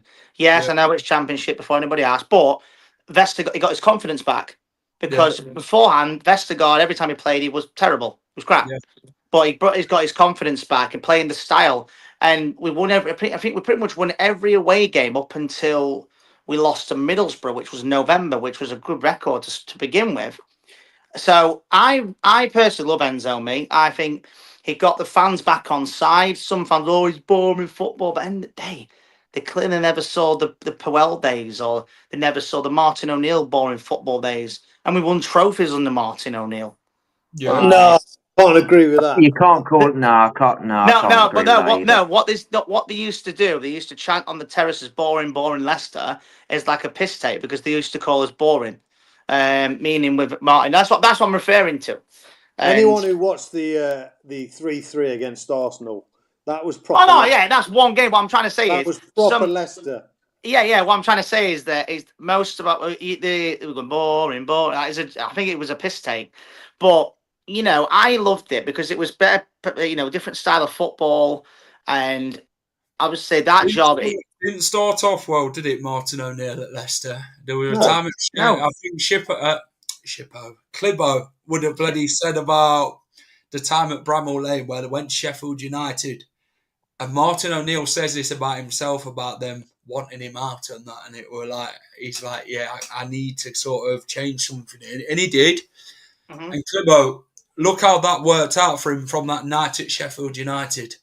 I think even then, and I would say more so than Cooper, more so than the Cooper appointment. I think, if I remember rightly, it's a while ago. You're talking over 30 years, but I think there was because he wasn't doing so well. I think people started to use that Forest link more so then than even when the Cooper thing was going. Yeah. Because he is a Forest legend, that's a fact. Won Champions Leagues. Well, European Cup should be called. And he was a great player for Forest, Yeah. So I think, if I remember rightly, there was fucking Forest, But listen, that guy is made something different. Martin O'Neill was a different, he was different gravy, that boy, and he stood up to the fans, and he was open and honest. And do you know what? Look what happened. The fans started to love him, and I think the club could take a bit of a leaf out of that guy's book here. If I'm not mistaken, up until we beat Man United a couple of years ago in the COVID season, well, actually, no. The last time we won Old Trafford with fans in the stadium was Tony Cottee 1-0. But one thing that he did, he brung in one of the greatest midfielders Leicester's ever seen, and that's Muzzy, is it? An unknown guy from Chelsea. Not many people knew about him. and now within 5 years, we ended up winning two League Cups, a playoff final in that. That was a genius thing and all. Home to Sheffield United when it made his debut in the cup. Gasp! We lost 2-0. Wow. If you remember, obviously I won't remember this, I was only 3 years old, but you'll remember, Clibo. We beat Crystal Palace in the playoff final, and the genius of bringing off Kevin Poole. Yeah, that was a genius move, that, because it was the last minute, all the Palace players got distracted. Next minute, play up, shin in shin. Were you there at Wembley in '96? I wasn't at that one, no. I was the last playoff final I actually got to was Swindon, believe it or not. And although we were 3-0 down and I was ready to cry, it's one of the most exciting games. And I got to see one of my heroes, Glenn Hoddle. I mean, he was at the arse end of his career. And as soon as he got the ball, I was behind the goal and I could just see it. I knew he was going to score, and then we got it back to 3-3. And that typified Leicester at the time. You know, that's what was exciting. We were never a great football side, and you know, we had a load of workhorses, but you know what? We always had somebody that would make them work. And Martin, for me, it was exciting times, and it was the start for me. So Reece says to me, if you could make a Mount Rushmore out of Leicester legends, who would you have? And Martin was my first one. I'll tell you what, Jack, you should make a video on this on your TikTok and then put it all over, right? I'll tell you what, I'll put it out to the fans now while we're sat here. Go on, if you could choose a Mount Rushmore, you've got to choose four people in the football club, player, manager, whoever. Who would be in your Mount Rushmore and why? So I'm not going to answer this out because I'm the host. I'm going to let everybody else in the comments do it. Oh, come on, Jack. And I'm also going to let Ross and Reece. Post yours in the chat, Jack. Post yours. Oh, my God. That is... I'll go first. Well, I think everyone can agree on this one. The first one is Jamie Vardy, of course. Vardy's got to be in there.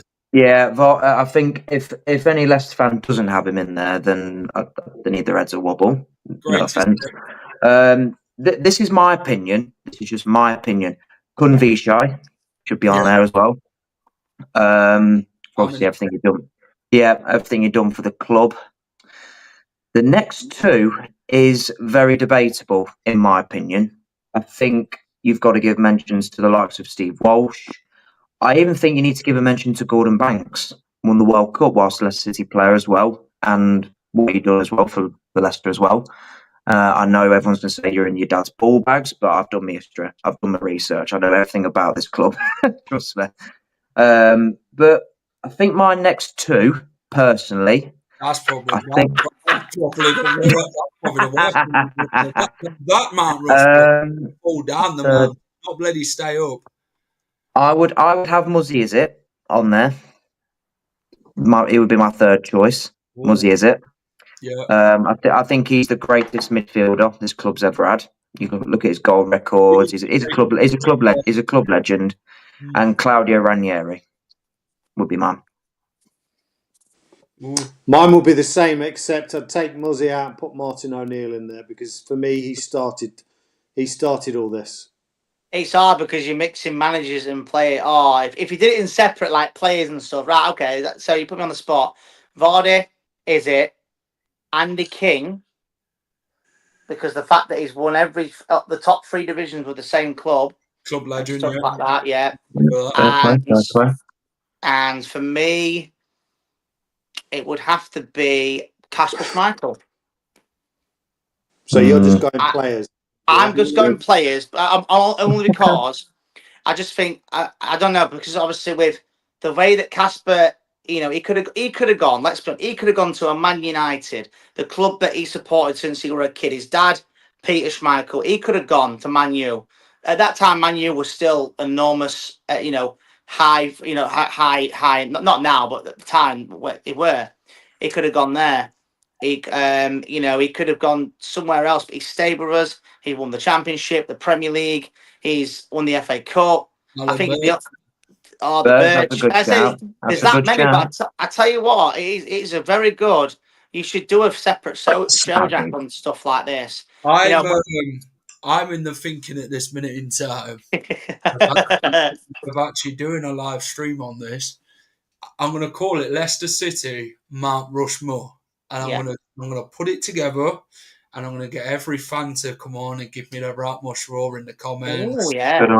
Good idea. Get the lads to come on as well. It'll offer something different to the channel. Because can I add something to it? Never thought of. Can I add something to it? Go on. You know what you should do? Every fan that comes on, right, you should do a tally. So let's say Nigel Pearson has a right to be there. Yeah. It's a conversation, yeah. Do you know what you should do? Every fan that comes on, so let's say we came on one at a time. So let's say I restarted. So he said, is it Vardy? V-Shine who, sorry? Claudio, right? Then, let's say you came off, I came on, I said Muzzy. So whoever's got the most votes. Really? So every time you bring somebody on, you write it down on a tally chart, Jack, whose name is said the most. And then by the end of it, whoever's got the top 4 votes is that Mount Rushmore. That's quite intrigued by That's it. I was just adding to your idea where you bring on. You throw it back with a about I'll take credit for the video because it was my question ultimately. Your question, Jack's idea about that, and mine regarding Sally. So if you got on 30 fans, I'm not saying 30 fans on here. And, Muzzy might be the most named, or Vardy. Then you've got then, and each one, and it narrows it down. And then find a whistle sticker. It's not a bloody school, mate, where you sit and cross your bloody legs. A final whistle badge. Quiet for a minute, mate. You know what I'm saying? You know what? Get stickers for that as a kid. You could do you could do back line, you could do keeper, you could do striker, you could do... That's what we could make interesting. A defender Mount Rushmore, a midfielder one. That would be epic. An attacker one. That would be great. That'd be great. Do you know what? I would think... We could do 4 different shows. So we could do Leicester City Mount Rushmore goalkeeper edition. Yeah, that would be awesome. Midfielder and strikers. Managers as well. But midfield would include, for attackers would be your striker and your winger. Yeah, you're right. Technically, right winger is a midfielder. You need honestly, Jack. You need to start selling your own merch. Get that high all. You could do catchphrases. Honestly, it'd be good. But that Mount Rushmore thing, do you know what? Credit to it. That's a great idea. As well. Oh, wow. Which seasons would you actually put in there? Because I'd put the 15-16 season in there. Got it. Oh, of course. I would put the 13... I tell you what, I would put the 13-14 season in there. Do you know which one I'd put in? Do you know which one I'd put in? 1999-2000. Because we won the League Cup, the last team to win the League Cup at the old Wembley, and became 8th in the Premier League, and it was Martin O'Neill's last season as manager. I think you're missing one key one here, and it's clear as daylight. It's clear as daylight. It's not the most memorable in terms of because there weren't much fans there. But 2021, we won the FA Cup, and we finished fifth. It's a shame that about that. Our first ever FA Cup, by the way. But the best part is it's exclusive on the final whistle. So if you see anybody else trying to take it, then we know where they've got it from. Here. 1928-29 finished second behind Portsmouth. I wasn't even born. I mean, there's loads you can do. It's seasons. I think then you got to have an all-timer. I think an all-timer one's a big one. They always ask it. They always ask it. For example, I watch wrestling. They always ask it the Mount Rushmore of wrestling. I think it'd be obviously when people say Mount Rushmore, it should go. But I think we're based on your time, or is it based on everything? I think it's got to. You've got to go every look. If you're knowledgeable enough about your club and you've done your research, you've done your digging, you've gone as far back as you can. It could be to the 40s or the 50s or whatever. Leicester, you've got every right to go as far back as you want because you're that fan of that club. That fan of that club. And I get that. I think it's obviously when someone said, "Who's your favourite player of all time?" You can't just say someone from the 1950s. It's got to be from your time. But, I understand that. I get that actually. So now you've said that, it makes a good point. It's just obviously when someone said, "Who's your favourite player of all time?" You're not going to say Gordon Banks when you've clearly never seen him. But I can claim and say I saw Frank Worthington, and I can claim I saw that in 2002, the last ever game at Filbert Street. If anyone remember that? Not the Tottenham game, the actual one afterwards. It was past versus present. Yeah. I remember going to. I was there. I was there too. When they were all at the end. All at the end, they're all holding hands like that, looking all like they've gone to a wedding, and stuff like that. Yeah, Frank Worthington, considering he was 52 at the time, banged in a great cross. I don't know who scored the goal, but he banged in a great cross. And do you know what? Even though it was a not official game, it was nice to see Frank Worthington, in my eyes, in person, to actually play. I've got a question for you, lads, and this is mainly towards Jack. And who is the most famous footballer you've ever met? No, it could be you've had a convo. You look like you've shook your hand, shook hands, or it's just a quick high five, anything like that. Who's the most famous? I'll start with you. Let's go with you, Jack, because I'm sure you've got quite a few. I've met one of the best players in the world. Angry Ginge. Go on then. Who is it, Jack? Robbie Savage. Who is it, Jack? Cristiano Ronaldo when we played Real Madrid. Wow. Unreal. Have you got a picture? No, I haven't got a picture. I've bloody changed my phone too many times since then. I've got a close second. I met him after the game that day. I think I've got a close second here. Go on. R9. You met R9? Leicester City play. Not Leicester City. Brazil played Jamaica in a friendly. Still, when it was called the Walker Stadium. So me and my mum got there early. Because she loved Brazil. Like, she loved Ronaldinho. And then he walked by. Me and my mum, and he high-fived me. So I mean, for me, mine's not as big as that. I'm still here. What I'm going to do is, I have actually got a picture of this guy back when I was very young. I'm going to have to find it. I've actually got it on here. Manny, get in here, mate. We want you to answer it. No, Mr. Hyman. Oh, come on. The man, the myth, the legend. I pissed off one of my heroes. Go on. Who's the most best player you've met? If it's not Leicester, who is it? One of the most famous, but in my era, one of the best goalkeepers of all time, Pat Jennings. The former Arsenal goalkeeper. So I was working in Ayr, and I didn't realise this at the time, but he was Tottenham coach. And Ian Walker was playing for Tottenham and England. Ian Walker let something through his fingers, made a right cock up, and we lost. And I'm talking to Pat Jennings at the bar, and we were talking about Ian Walker, and I'm going, yeah, God, he was terrible. What was he doing? And he just looked at me as if to say, you do realise I train him. He was goalkeeping coach at Tottenham. So this is who I met when I was a kid. It didn't go very well after that. So this is mine. Mine, Ian Rush, when I was about 6-7 years old. He's my favourite striker of all time. So obviously, I met him. Obviously, that's the old Walker shirt. My first ever Leicester City shirt, that was. So yeah, that's obviously based on what photos I've got and stuff. I would have to say Ian Rush on that one. What about Manny? Best striker of all. My favourite striker of all time. Huh? What? I'm going to rephrase it for Reese. What about manager? Manager.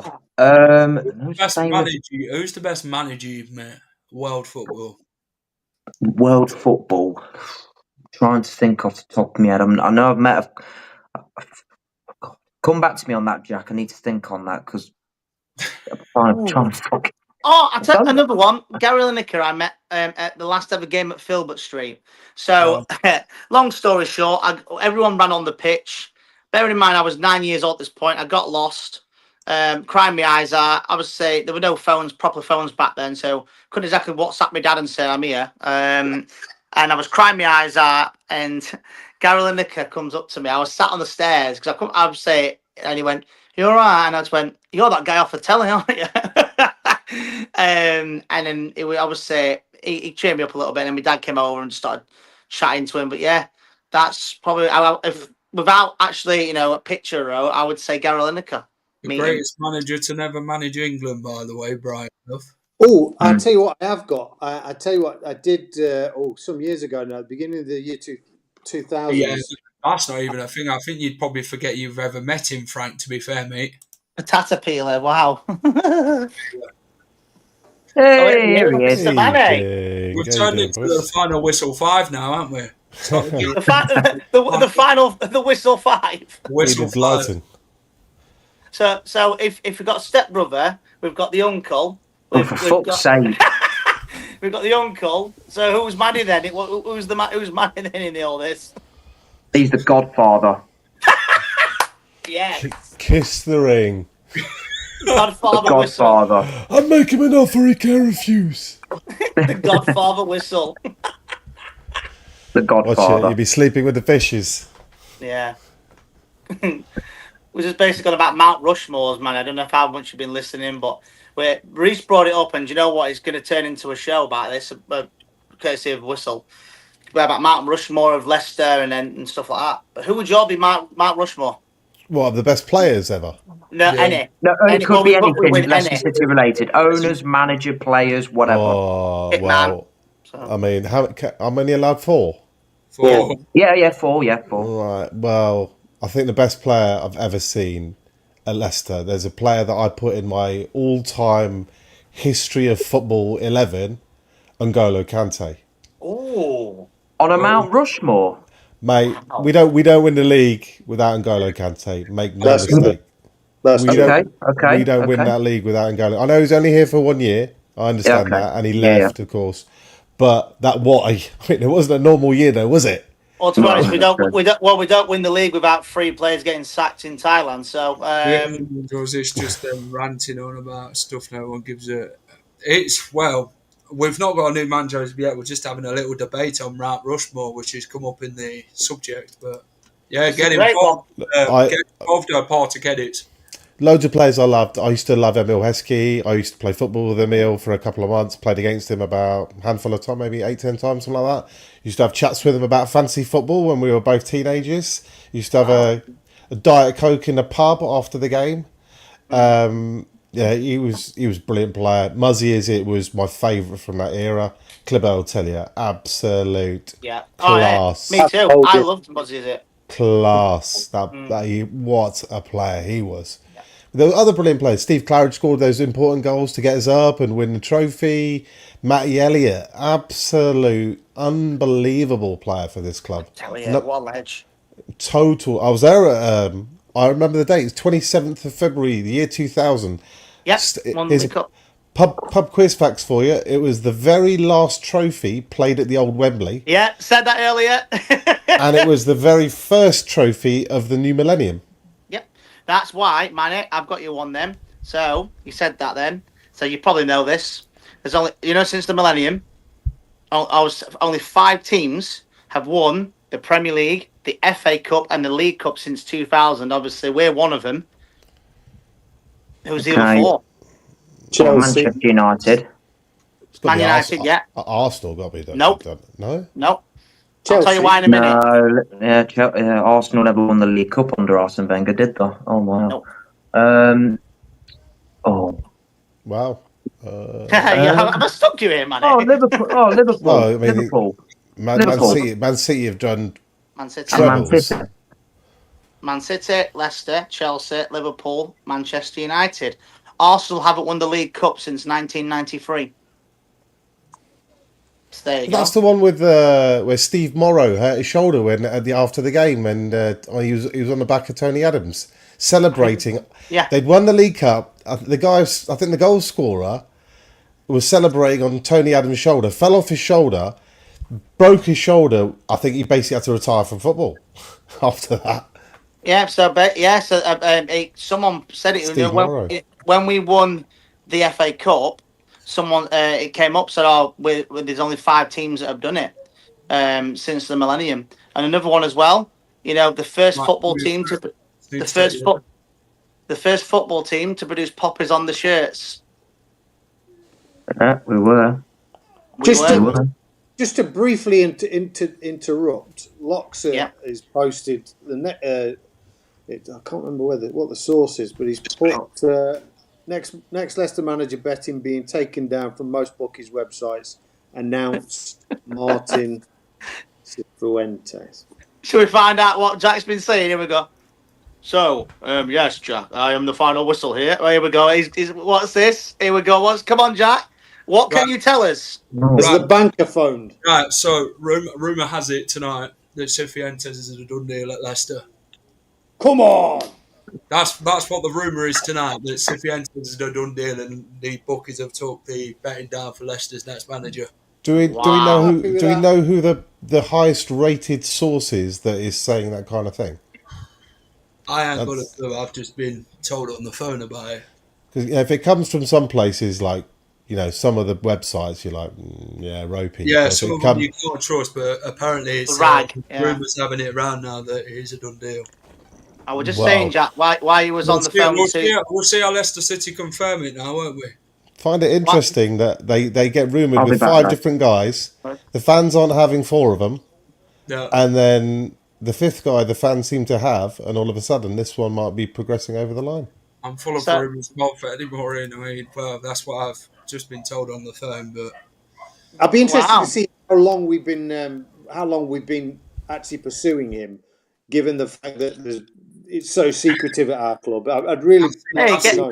I've seen Ant put it on there as well. But Come on, blue tinted glasses, get in, son. I've just received the phone call, so we'll I see. think you should come in.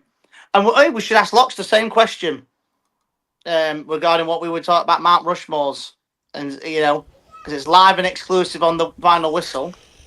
Right, let's touch on Cifuentes. Yeah. Is the party incoming?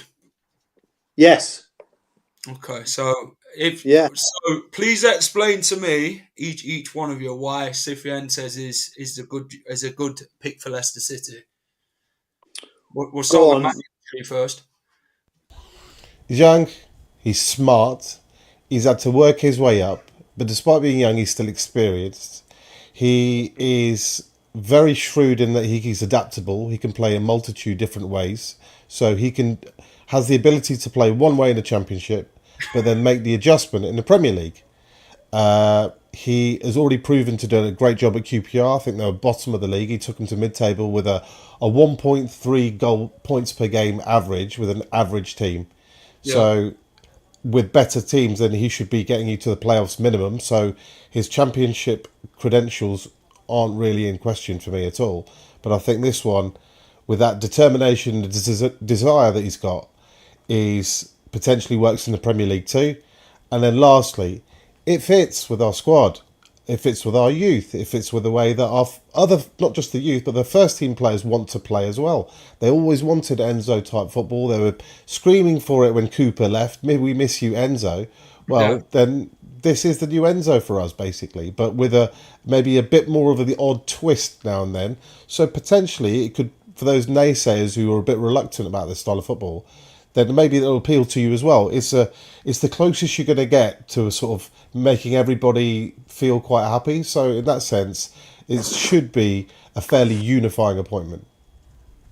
Yeah, I think so. I think he's a good fit. I think he's what we need for stability, and I think he's a long-term project manager. I know that people talk about 2-3 years, but I think he can really offer something to this squad. This squad's good enough. It's got a quality to it, and I think that's something he'll thrive off for me. Come on, Clibbo and Ross, what do you make of Marti? You guys. I know that I know Ross has said that if it wasn't Danny Roll, he wouldn't mind Wilder. I know that Clibbo has obviously said that he'd like Danny Roll in the past. Now that this guy is emerging as apparently the clear candidate at the top of the list, how do you two guys that perhaps didn't have him or his style necessarily at the top of your radar, now that you've had time to meld with it, how are you feeling about it? I think if he was named, how do I word this? I think if he was named straight away, then I don't think he'd be coming. Right. I don't know why. I just feel like maybe what you said earlier, Jack. You made a great point about this unnamed manager maybe keeping it under the radar, and out of nowhere, boom, it's coming in. incoming in Marti Cifuentes. But obviously, if he was, you know, like the betting companies where it's Wilder or Roll or Cifuentes, I think Cifuentes would be in that conversation, meaning as number one, because the fact that he similar to Roll, where QPR were in the dogs when he took over and he got him up at safety, and the aim is to keep him up, and obviously got us promoted unintentionally when they beat Leeds and we got promoted. But no, on a serious note, though, I think he's very, very decent. I've got some seconds for you now. So after my phone call, Marti Cifuentes has verbally agreed a deal to become the next Leicester City manager. Head coach. Talks progressed well today. Now only the final details of his contract are sorted and legal matters surrounding him giving back 500k of his compensation could be done by the weekend. Where's that from? Rob Dorset. Oh, so breaking news. Say that again. Emergency stream incoming. I can see Locks panicking. I think we should get everybody in. Locks in. We should get everyone in. That'd be cool. That's backing up my point that Cifuentes is very much agreed to come to Leicester. Right. That is fantastic. That backs me up. That's none of this bullshit of Jack doesn't know anything. Locks has already what you do? texted emergency stream. Get the tweets up, Jack. Because you just exclusively put this on your channel. Live, has it happened? I got it. So what's your initial response, guys? What is your initial response? It's the big question. Well, for me, tweeted. Yeah. I think it's really important. I know we keep banging on about the youth and stuff like that, but developing youth from our point of view. But I think if you've got players in the youth that are potentially going to sign a contract, I think this will push them towards signing another contract, just based on his level of coaching. I'm not going to sit here and pretend I know, oodles of information and I've watched his style, but reading up on the guy, which, let's face it, probably most of us have been like that about him. Do your research and you have to think, this guy looks like he could do a number for us. The young'uns. Where's Reece gone? I don't know where he's going. Should we get Chris in? I don't know where Chris is. I'm sure he will. I mean, this has been running. I'm going to have a... This has been running for an hour and a half. And we've actually had the exclusive of my phone call to Rob Dorset, so it's fucking great, isn't it? Well, hang on. Phone call to Rob Dorset, did you just say, Jack? No, I said I've had the phone call when I got the actual news on my phone call, because I think it was Clibo or someone said, let's see what Jack's got to say after he's had his phone call. And then all of a sudden, Rob Dorset then goes and tweets what he's tweeted, so... So, I'll be watching it. Chris, how are we? All right, mate. Actually, I'm in tears. What? I'm in tears. So does this mean that we're not going to get Gary O'Neill? Brooks tweeted it as well, so I backed myself up. No, it's on Sky at the moment as we speak. I had a phone call, Chris, and I got boosted the news that he has agreed to come to Leicester City, and I exclusively said it on the channel. And then I had Locks messaging me straight away, who's your source? And I said, I can't give that information. You and Rob, Rob Dorset, 2 minutes after, then tweeted about him actually agreeing to come to Leicester. So, do you know the best part was? You and Rob Dorset, you like that. Who's on top? You or Rob? Do you know what's best part, Chris? Right? Do you know what would have been? It would have been worse, Jack, because we kept the show going regarding the Mount Rushmores and stuff like that. He's not from Sheffield, Ross. So listen, it came from sunny Spain to live in, Seagrave Lane. I don't know, but we were on about, before he got the phone call, we were on about Mount Rushmores and stuff of Leicester. And so I don't know how much you've been watching, but if we hadn't started that conversation, who knows? This stream would have been an emergency stream straight up. So literally, I watched it just as Jack said about the phone call. I was out having a few drinks on my balcony, on my terrace, getting slightly sloshed, and I just thought, I'll just see what the news is. Do you know Jack was live, and I thought, something's going on. I thought, well, it must be serious. Manny's on. And it was like it was meant to be, huh? I just came on, 10 minutes later, boom, here we go. Yeah. Deal sorted. At least we can say in our lifetime that we got the exclusive on the Final Whistle show here. What I find interesting is he's going to be giving 500k back of his compensation to QPR.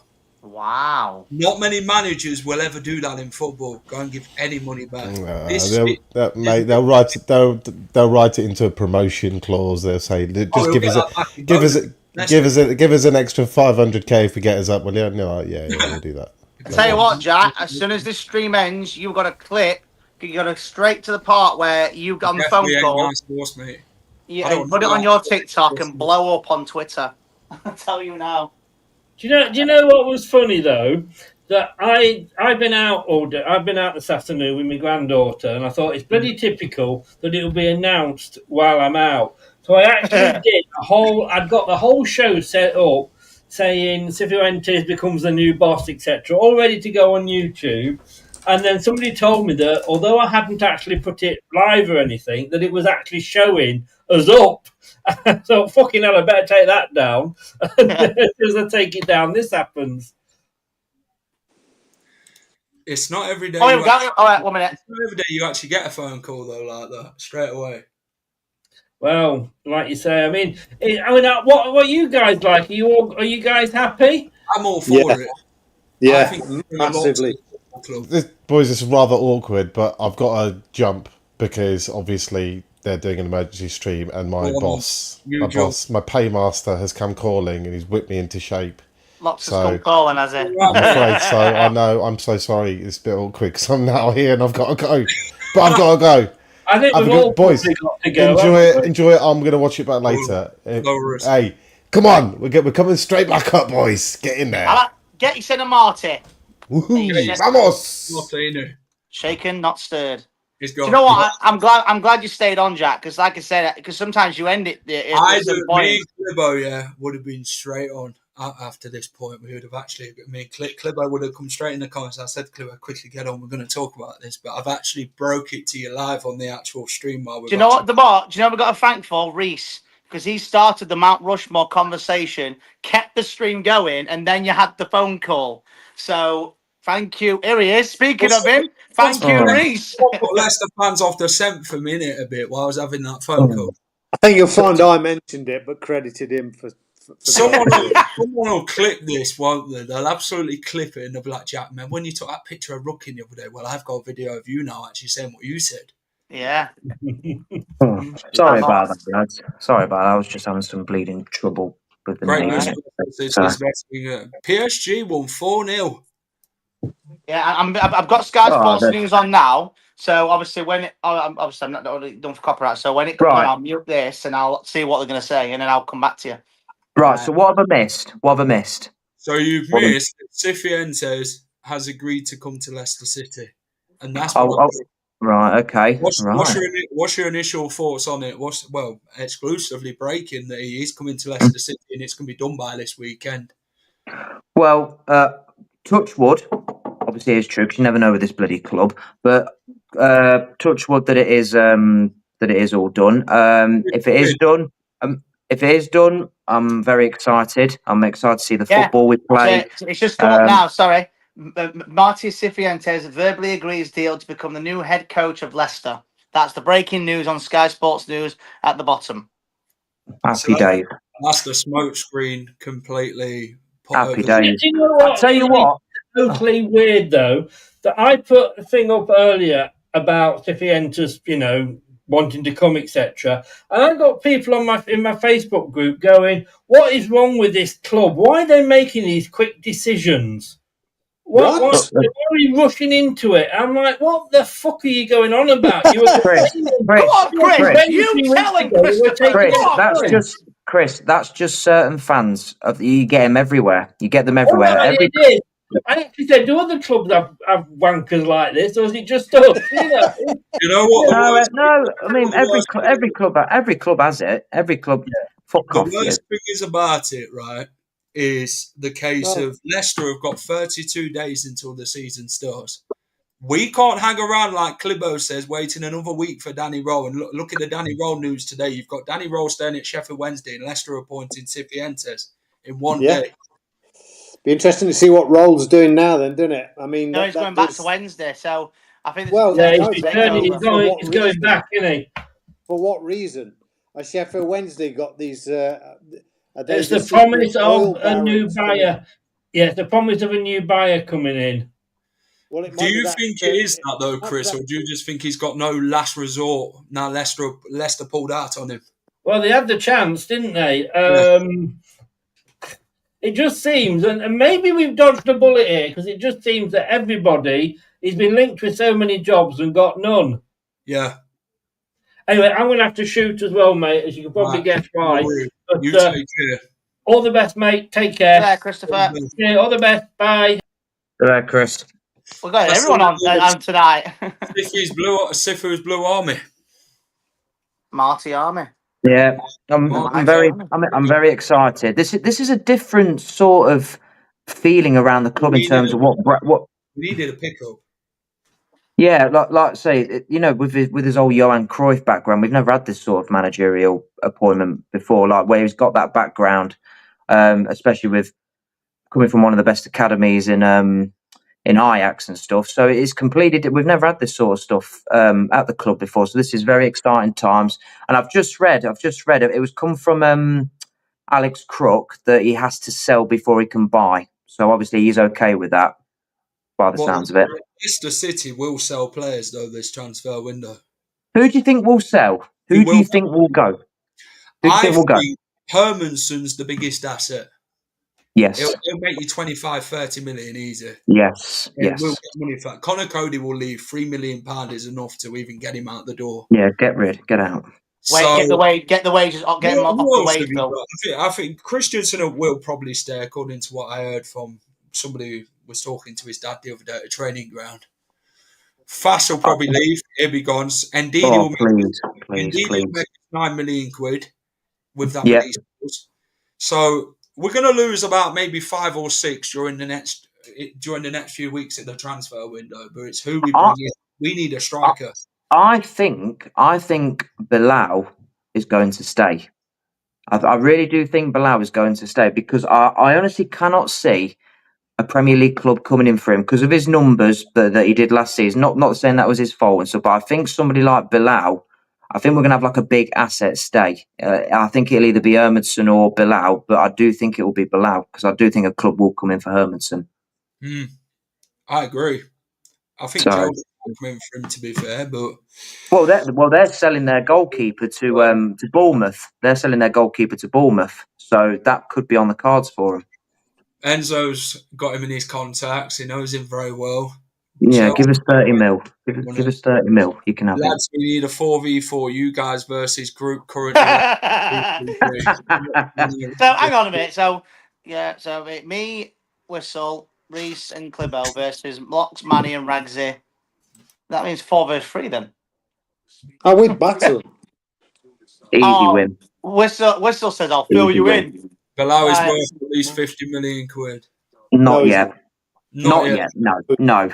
Maybe 30, 35. Maybe at a push. But not yet. At a push. I don't think we'll get rid of half as many players as we want. Yeah. I mean, in Didi, we couldn't get rid of him on a free. So I'm not sure who's paying 9 million for him. He's not the same player. Man United, from what I got told by Ben Jacobs, Man United and Everton are reluctant to pay 9 million because of his wages. They want to pay in the region of what they feel is about £5 million. I'd sell him for that. You'd take the money, wouldn't you, and run? I flipping would. Yeah. He's done his time here. He's served us well. Time for him to go. And whatever money you can make on him. I'm all right, thanks. He's at Birmingham. Is he at Birmingham, Lyndon Dyche? Is it Birmingham at the minute as a striker? I don't know. We got a good forward. We're in heaven. Yeah. Well, do you know what? I still think we've got a strong enough side to compete. We just need a striker. I do. It just depends on the point. Defenders. We've got good midfielders. We'll do it. Here's a question. Well, here's a question, Jack. So what's happened? Man's getting a phone call. How do you think Cifuentes' side lines up? So say he goes 4-3-3, which is his most favourable position in formation. He did it in Junior. Who makes that 4-3-3 side for you, look? Shall I go first? We'll all do. Okay, all right. Well, I think just stop me if you think I'm wrong. Just stop me if you think I'm wrong. I think Jakob in goal. I need Steve to that way.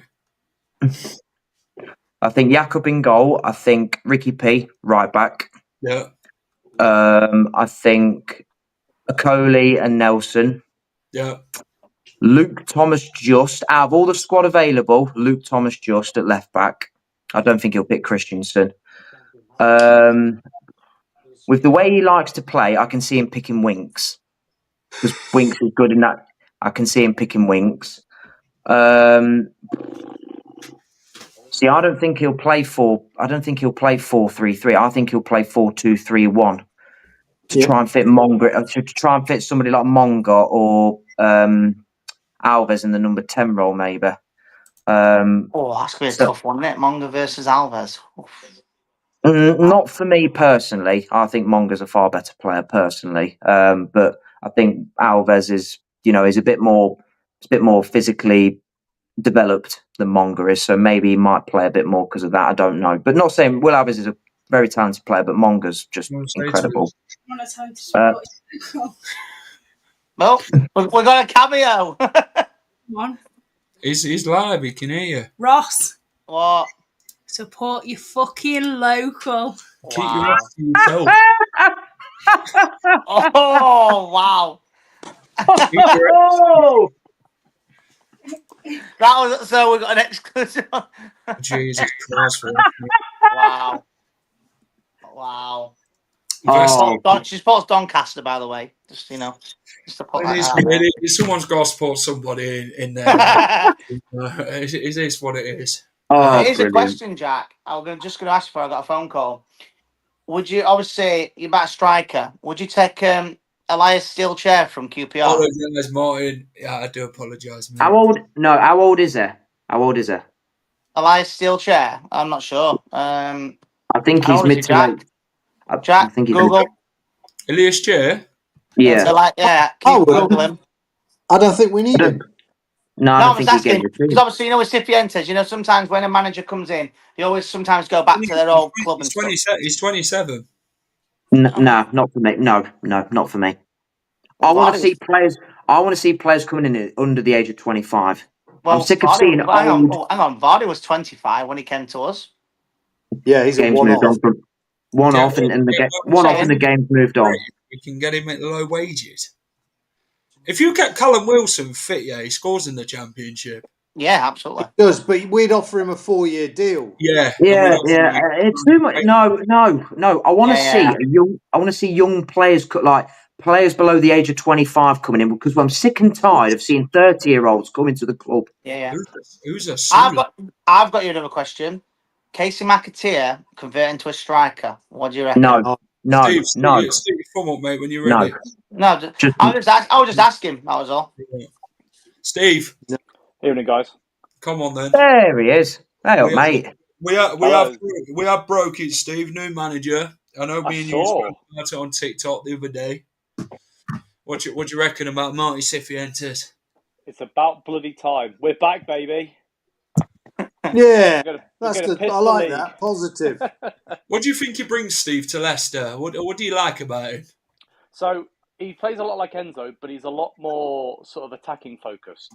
I feel sorry for the players because we're going to be pressing a lot over the next, few games. They're going to get fit, that's for sure, because he likes his players to run and run and run. So that'll be good. And it'd be nice to actually have some players in that can put the effort in. So Jordan Ayew's going to be fucked after 60 seconds. Bring him on the pitch. He can't close people down, can he? So that's going to be interesting. But overall, I'm actually very happy with the appointment. Not having somebody like Wilder or Dyche or O'Neill, it's a lot more positive. That's for sure. It's definitely quicker paced, isn't it, than the Enzo? So yes. But to be honest with you, I thought they did look very fit against and lean when they were playing against Peterborough. I thought, Mm. this is a good start in terms of their fitness levels. As long as Andy King stays as the that'll be in the agreement. That has to be in the agreement. Yeah, it will be. 100%. Yeah. Right, so I want to get the question across then. So let's pick an 11 for a 4-3-3, what Cifuentes plays, or can play a 4-2-3-1, as he likes to do 4-2-3-1 as well. But which is his favourable position, Reese? What formation is it?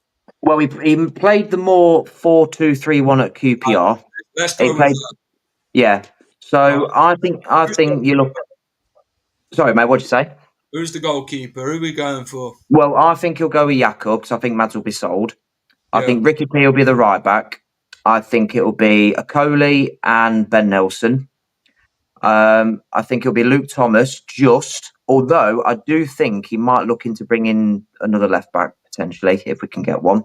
I think he'll play Winks because I think he's good on the ball and I think he'll suit his style of play. That other holding midfield role, I'm not so sure. I don't know. I don't think it'll be Braybrook. I don't think Samare. I don't think it'll be Ndidi. So that might be interesting to see. I think Bilal will be in there if he stays. Abdul on the right. Mavadidi on the left. And that striker, if we can't get one, I think he's going to push for Jake Evans to start more. I do.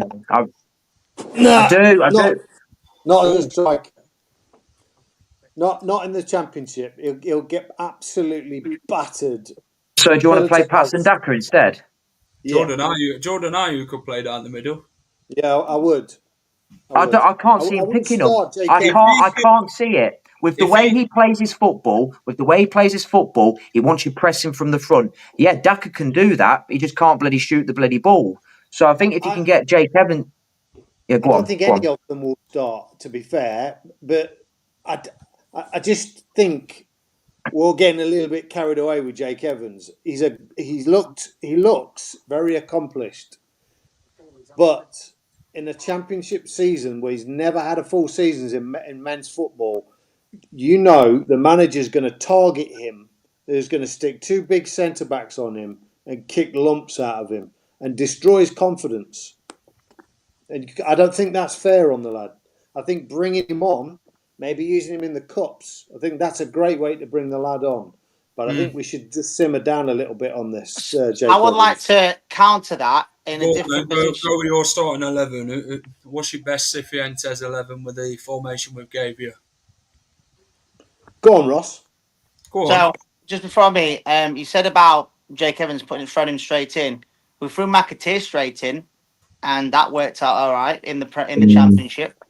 He was a bit older. Just to counter that as well, he was on loan at Wimbledon in League Two. We threw him straight in in Endo's first game against Coventry, and then he became one of our best players that season. So I get your point. I get your point, but I think to counter it, I think obviously if you can throw straight in, we'll go from there. Just before I do my name 11, I'm muting myself for a second. They were on about it just then. Talks have progressed very well, and it could be announced by the weekend, before the weekend. So it's gonna be Friday, like me and Clipper. And they're just sorting out the compensation because obviously he was on back garden leave. So that's what they're on about. I got told about the held talks with QPR today about that's all it were. Situation. So for my team, Stolaric has got to start 100%. Now for me, I'm going with a different right back if Ricardo does leave, and that's Hamza. Okay. I think Hamza has proven it at this level with us. With Sheffield United, when he went to Sheffield United for them 3-4 months, he was there. Yeah. Sheffield United fans said he was their best player, arguably. I mean, even in the playoff final, he was their best player. Left back, if Luke Thomas does stay, or if he stays and we don't get another left back in, Luke Thomas. And the centre back, you've got with Ben Nelson. And I'm going to go with a trump card here, Vestergaard. Only because, before everyone jumps the gun, was that again you need Championship. You need and not just that, you need experience to help that. Now, see, they both had one full season in the Championship, both of them. Nelson last season, Vestergaard that year we got promoted. So combining together, and obviously with Cifuentes' style of play is similar to Enzo's, that's going to fry Vestergaard. That's me personally. You've got your wingers. You got your wingers of Fatawu, 100%. But I don't think he should be coming straight back in, because the reason being because of his injury and stuff. You want to make sure he's the absolute fit. Don't start him straight away. Bring him on just to make sure, because you don't want to bring him back too quickly. Bump, he gets injured again. So I think for now, I would say McAteer on the right, Mavadidi on the left. I'm just going for the front three first, and I would put Jake Evans up front. And midfield, you would say, oh god, that's probably one of the toughest parts. I would say I the didn't midfield. say that, John. I would say the midfield is the hardest part, but if you're going to have your centre mids, oh wow, I would say if Ndidi doesn't go, Ndidi. If he doesn't go, if Elkanus doesn't go, but again, it's hard. I'm sorry, but I'd have to click. The midfield is the hardest part, in my opinion. Winks will start. Winks will start because he fits that mould of how he wants his holding midfielders to play in terms of picking up the ball from the centre halves and playing it forward. I'm telling you now, Harry Winks will be a certified starter. It's just that other position I'm not so sure. I think it'll be Josh Brownhill next to him. Oh, really? You think we'll sign him? I think we're definitely in for him by all accounts. It depends on what we offer him transfer wise, really. But I think that it could be a Winks and Brownhill combo with potentially Bilal, but I still think he's going to go. To be honest, I don't think he's going to be at the club next season. I can see his sort of. I haven't heard anything, but Cifuentes. That's how you pronounce it. If anyone, Cifuentes. Yeah, I can't pronounce it. Spanish, you can translate it in Spanish as well. I'm just looking at the free agents list for. Okay, go on. So we're not going to spend a lot of money. No. And I agree with. I think Daka could play the system, but also I don't think he's good enough as a striker to be up front. So maybe he moves on. Maybe we keep him, and I guess if we keep him, we're going to play him. That's the annoying thing there. But I mean, there's Tyree Stolen that was at Blackburn. He's a free agent. Yeah. He can play across the front three. And I also think that we're sort of skipping over the fact that I think Casey could play up front. He's a bit lightweight. Not for me. He is lightweight. I think he needs to buff up a little bit, but he's got the pace and he can press. But yeah, again, I don't know if we can sort of hold our hopes up against him. Then there's like Ryan Brewster, who was released recently. He'd be okay, but again, yeah. So, but looking at the rest of them, the free agent list, it's not exciting. I'm not going to lie. Danny Ings, Jesus Christ, it's not exciting. But I think someone like Tyree Stolen could do a job for us. He can play on across the front three, and okay, he played okay at Blackburn. I mean, bear in mind they spent 7 million on him, so he's got to have a bit of talent. Saying that we spent 16 on Daka, 20 million on Skip. Well, yeah, that's true. Yeah, but we're not very good at pointing out Skip as 25 million. 25 million. Rising to 25 million. Yeah. Okay. All right. Fair enough. That's another good point as well. Oliver Skip. Now, obviously, Premier League crap, but could he do it in the Championship? That's why I brought Vestergaard next to Nelson, because yes, Vestergaard is not a Premier League quality, but in that Championship season with Enzo, he was a rock at that back. Yeah, he wasn't the fastest guy in the world, but he knew how to. He knows how to pick a pass and stuff like that, and that's why I think him and Nelson will be an absolute rock at the back. I personally think you don't need to play Vestergaard, because I think Ben Nelson will do that job, and I think he'll do that job pretty comfortably. He's quicker. I don't. Yeah, and he's quicker, and I just don't see. Yeah, exactly. I don't see any value in playing Vestergaard. You've got a young Italian centre-half who's been in the Italian national squad, by the way. He needs to get back into the national Italian squad. He'll be hungry to get back in there, so he's going to want to have a good season. And if you can have him to have a good season, you can get his value up. Whereas Vestergaard, there's no value in when you I get that. I only brought him up only based on the fact that it's the same style of play, not because he's better than Nicole and stuff. I think it's because you've got to have experience. Because I think if Nelson didn't have any experience, then yeah, I would get the sense of Vestergaard. But again, it'd be a good battle for him. You need competition. You can't just have two centre backs. You need competition. So maybe it could be it's a battle between Vestergaard, Coley, and Nelson, who's going to get them two main centre backs. I would like to see Vestergaard phased out as soon as possible and get a Luco. Yeah, I'd like to see Face and Vestergaard out as well. Oh no, you meant phased out. Is it? No, we can both get rid of him. Maybe Coley and Nelson is there, and then Vestergaard comes on and stuff. Maybe if we can't get rid of Vestergaard because of that 2-3 year deal that he got given last year, maybe bring him on. Obviously, like last 20 minutes, last 15 minutes, just to see out the game and stuff. Maybe, and then you've got Suter. Obviously, he won't be available to at least December because obviously he had his injury. I'd put Vestergaard on dog shit picking up duties.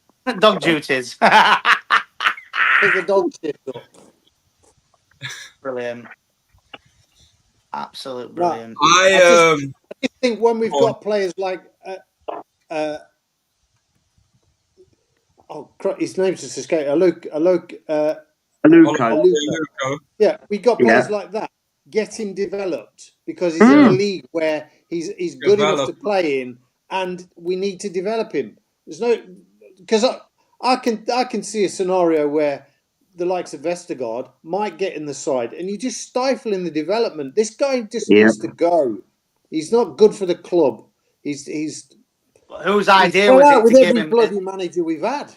But whose idea was it to give him that 3-year deal last season? I don't know, but whoever it was needs to be Enzo. taken around. That was Enzo's fault. So he agreed the deal, and basically shook on it. Signed, you can't withdraw a contract offer once it's a bit unfortunate where he agreed the deal with the club, and then Enzo left 2 days later, and at the point the club were like, well, we've offered him a deal. You can't, if you pull it out, it's going to look bad in the squad and everything. So that's Enzo's fault. That's Enzo's fault. Spot on. Well, about what I'm saying is, if no club comes in for him, maybe he comes off the bench and stuff, or plays the cup games. If you're going to go with a Coley and Nelson, then at least we've got some backup there. If Nelson gets injured or if a Coley gets injured, so we need that some form of backup. Right. So my thinking is, Ricardo's your right back. Okay. Coley, Ben Nelson, James Justin at left back all day for me. Oh my God, I forgot about that. Yeah, I forgot about him. Woyo Koulibaly, he's good enough for the championship, so he can finish. He'll be a squad player this season because we're going to be playing 46 games, aren't we? So we're going to have a lot of games to play. And midfield has Harry Winks' name in it because he's proven he did it in the championship last time. I think he's good enough to do it again. He'll play that pivotal centre defensive midfield role. Whoever's going to partner him next with is Josh Brownhill. Then fantastic because he's a proper number 8, isn't he, Josh Brownhill? But then if we kept Bilal, not saying it's going to happen, but Bilal could be a number 8 because he is his favourable position. It is number 8. Can you imagine Harry Winks and Bilal El Khanous as your two number 8s? It works perfectly. But then you've got your wingers. Fatawu Mavidide is a must, in my opinion. It offers pace, they're proven, and they tore it up last time. Your centre attacking midfield role is where you're stuck. I don't know who we can play physically in that centre attacking midfield role. You've got Mongo or Alves. Pick one out of them two, I'd say. I agree with Jack, but I would put Alves in there, and I'd go with Alves personally because he's had a lot more experience in the championship season. Mongo will play games. He will start about 20 games at some point this season, but we just need to gradually bring him in. We need to utilise him and get him developed properly behind the scenes. Striker, if we're picking between Daka and Ayew, mate, it's Sunkalayu. Uncle Ayu. I just can't see it. I can't see it happening with this guy's philosophy. I just can't. You're not going to get Jordan Ayew to press from the front and do a lot of running. So that's where the problem is. So if we can sell assets like Mads Hermansen, then we can potentially bring a striker in. If that's the only player we bring in, I'll be more than happy with that. But we have to get a striker that can press from the front and allow this guy, this manager, to play his style of football. He'll hold the ball up though. He will hold the ball up, but he's not. It's just not the way that this guy plays football. It's not going to suit his style, Uncle Clibbo. That's what I'm saying. He'll only hold the ball up if it'll bounce off him, but then he'll run after it. So he'll hold up a little bit. Won't be for that long, that's for sure.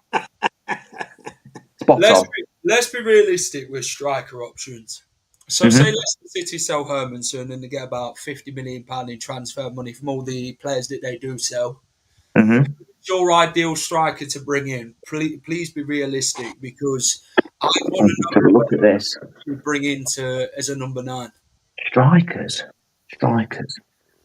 I think we've got to be realistic and stay away from the idea that we need a Vardy type character. What we need to do is get away from that and start spreading the goals around the team. And I think that's something that this guy, with his philosophies, will promote in the side.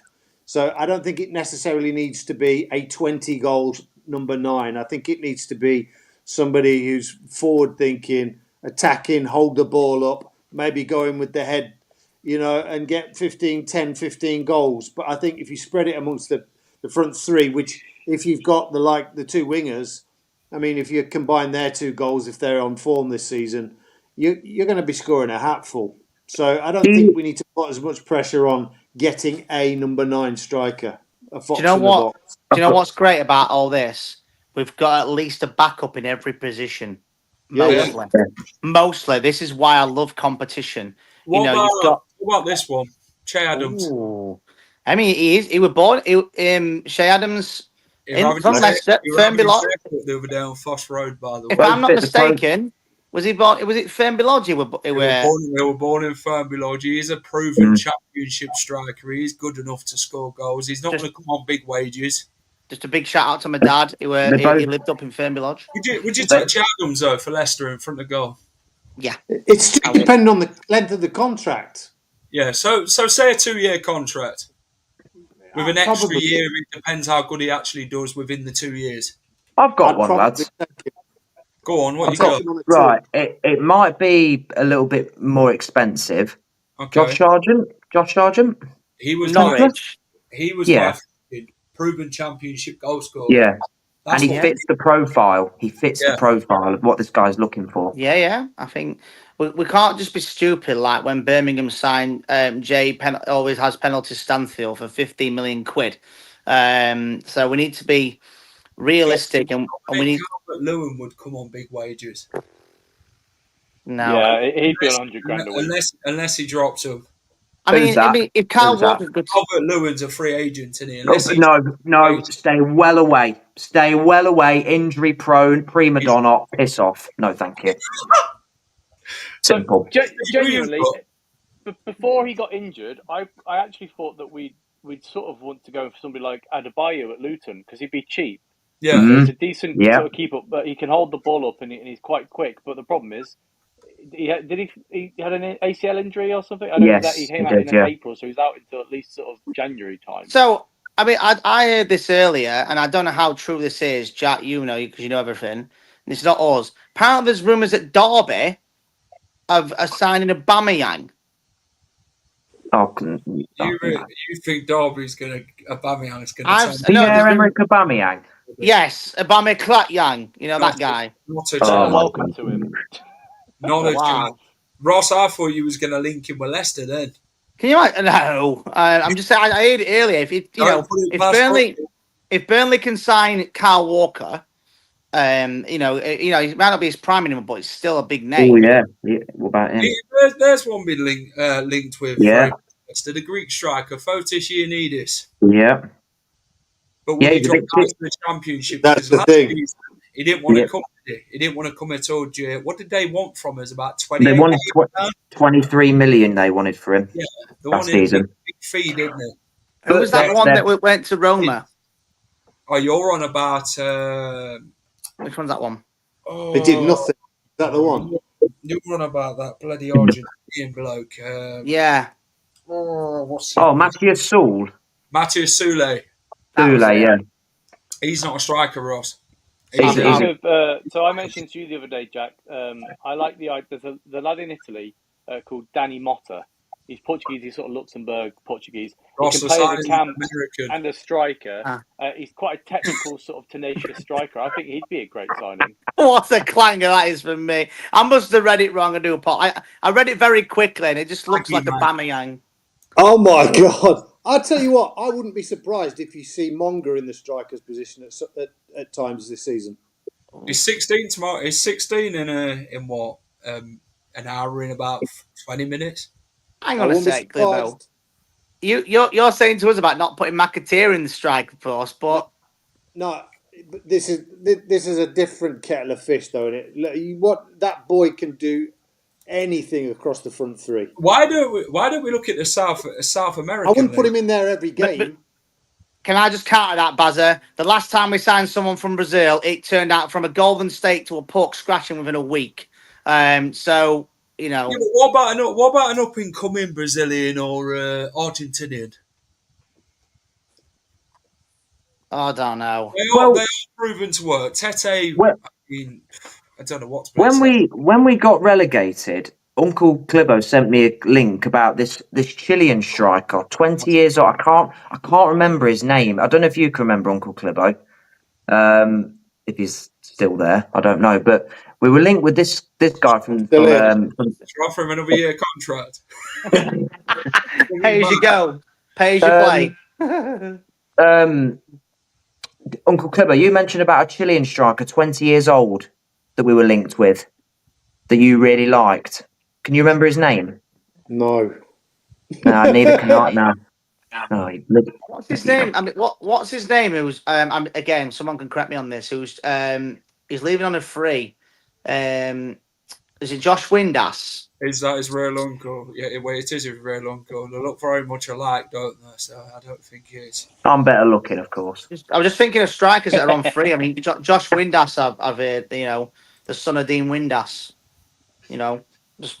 That could be someone. Hey, do you know what? I'm looking at the TV screen.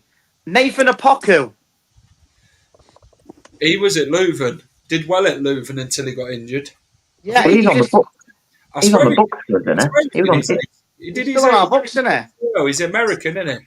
No, he's Ghanaian. Is he Ghanaian? We got it's only because I've got him. I've just clicked my feed for a second. I realised I've got him in my team. Nathan Apoku. Mario Osorio, the Chilean striker. Ghanaian striker. Danny Motta. Danny Motta. Steve, I mentioned him the other day. Right. Okay, Clabo. I've just seen your message. We need to analyse and look at them and what could actually fit Leicester City's profile under Cifuentes. Right. Yeah, me and Uncle I mentioned to you the other day about. Can you hear me? Yeah, I can hear you. Yeah. So I mentioned to him the other day, Jack, that he's a sort of skillful, quick striker that can also play as a cam and on the left wing. He's part of a Monza side that isn't great, but he did score a number of goals this year, and he's been linked. He was in the Juventus academy, and he's been linked to Fiorentina and Juventus in the past. He's a sort of lad that I'm like, he could do a job for us, and he wouldn't cost a lot of money. So, I think he'd be a decent signing. But then again, I'm not a scout, so. If that and partner, man, we'd go bankrupt straight away. But then again, you pay the money back in sales shirts, wouldn't you? Because there'd be a lot of people wanting a Leicester City Messi shirt. I miss the days where, we bought in an unknown midfielder or striker or... Hey, listen, I could bang it. If I put my football boots on, I could bang in a goal, don't you worry. But I just, again, looking at the screen again about players, another one. Now, I don't think he'll start, but I think he'll be more of a squad, but rotational. Sammy Braybrook. No. Not as a starter, by the way, just to make that clear. It's like I don't know what. His career's declined a bit, hasn't it? Since his injury, he's not come back the same player. He was very much a very good player before he got injured. Was it an ACL injury he had, Sammy Braybrook? Yeah. He hasn't come back the same, has he? Well, I think he was unfortunate to be sent out to Dundee, who the manager refused to play him. So he's not had the time and the proper playing minutes that he needed to develop, which is unfortunate because he looked like a decent prospect. Started up front for me. No, I was just saying, he's still on our books and stuff, and still young. I didn't say starting. I think more, give him some minutes and that. But obviously, oh my god, I thought that was a spider then. No, but no, Right, it's what it is. I'm going to give you and Steve the last word on this one. Ooh. The news on Cifuentes then. I mean, what's your thoughts, and how excited are you with this appointment? So I'll let Stephen. Sorry, I said Elm, so I didn't know your name. So I'm glad you said it, Steve. I'll let Steve have the last word before me. So I'll start first. I think it's a good appointment. I think we've looking at it. Hopefully, it could bring his staff in, but as long as Andy King stays on there, that's all that matters. He comes in. Why he wants to be the Leicester City manager, head coach? It doesn't matter. He's the manager. I know this whole head coach palaver. He's the manager. Sorry, but he's the manager, not head coach. All right. Hopefully he can get the best out of the players that we've got. Hopefully he realizes that it's not all about the old guards of, young Kalaiyus and all that. And if it's all about the young guns, I'm not saying play all the young guns, everyone's to make that clear, but you got to get some experience needs to help. And let's just hope we get off to a good start, because obviously the expectations on him now, if we don't get a points deduction, I feel like it's got to be top two. And if we do get a points deduction, maybe playoffs is a bit realistic, but he's got to get off to a very good start, and he's got to hopefully win the fans back, because all our fans at the minute, we are very toxic at the minute. Not everyone, Fragile, but fragile. It's like if we're all having a go at each other. There's manager saga, but thank goodness it's coming to an end, this saga, because it's been going on since the 27th of June, 26th of June, since Rue got sacked. It's been saga every day. There's been at least one report, at least one, from all the managers that have been named. I'm not going to name everyone because we'll be here forever. But finally, the Cifuentes one, there's no messing about. They've said they've been reported, verbally agreed, and now it's going to be done. So the good thing is it's going to happen. So I can't wait for it. You'll be breaking news tomorrow morning, guarantee on the Final Whistle show in the morning. When it gets physical. But no, before Steve takes the lead, I'm glad it was the exclusive on your show, and I can't wait to see the clip later on tonight or tomorrow morning. I'll clip it. Yeah, you'll clip it. 1 minute we're talking Mount Rushmore's, next minute Cifuentes has actually verbally agreed to become Leicester City manager. So that's mine on it. I'll let Steve have it because I've been on with you for the last 2 hours. So cheers, Ross. Thank you. Cheers, thank you, Jack.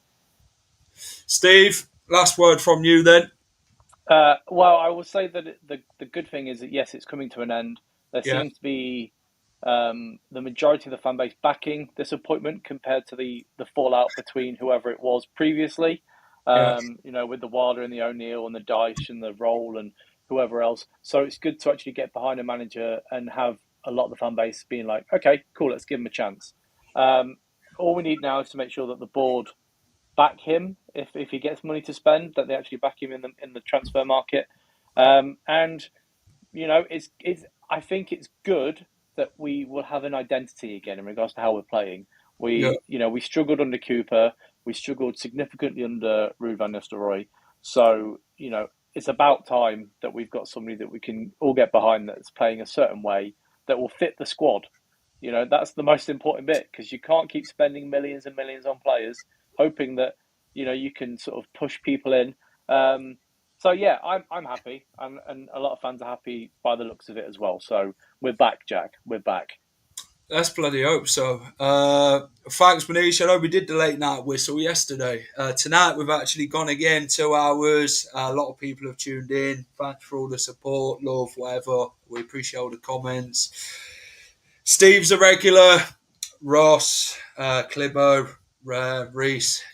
I like getting everyone involved and breaking news when we can get it. And tonight we got the phone call and it then got announced 2 minutes later by Rob Dorsey. So we appreciate it. Jack is excited for Dan Bates' interview with Marti Cifuentes. I might even go interview Marti Cifuentes myself. What do you reckon? I'm joking. I ain't going to get past them gates at Seagrave to even get in that. But no, good appointment by Leicester. I think it's one that will bring stability. It's one that we can really get behind. I think the players will get behind him as well. I think he will bring the best in developing this young squad that we've got. So I'm excited for it. It's one that the fans now can put their saga to an end with all the Wilders, the Gary O'Neills, the Danny Rose, Sean Dyches. We've finally got a manager. We can finally back the manager, and it's one where we can really just bloody put to bed, really. And now we can actually finally go in and actually look at signing players. So, Steve, thanks for coming on, mate. Cheers, guys. Have a good evening, mate. All right, mate. That is it. Take care. Have a great rest of the night, wherever you're up to. Appreciate it. Hit the like button if you enjoyed this stream. If you're watching this on Playback, let me know your thoughts as always. Subscribe to the channel if you're new and you haven't subscribed already. Please get down and do so. Help me out massively. We try and put so much hard work into this channel, by the way. We have tried giving you consistency throughout this week and regarding different managers, but Leicester City have finally got their man then. Marti Cifuentes has agreed to become Leicester City manager, so hopefully now that will get announced by the club by Friday, potentially, and we'll see. But take care. Thanks for watching. Keep it at the final whistle.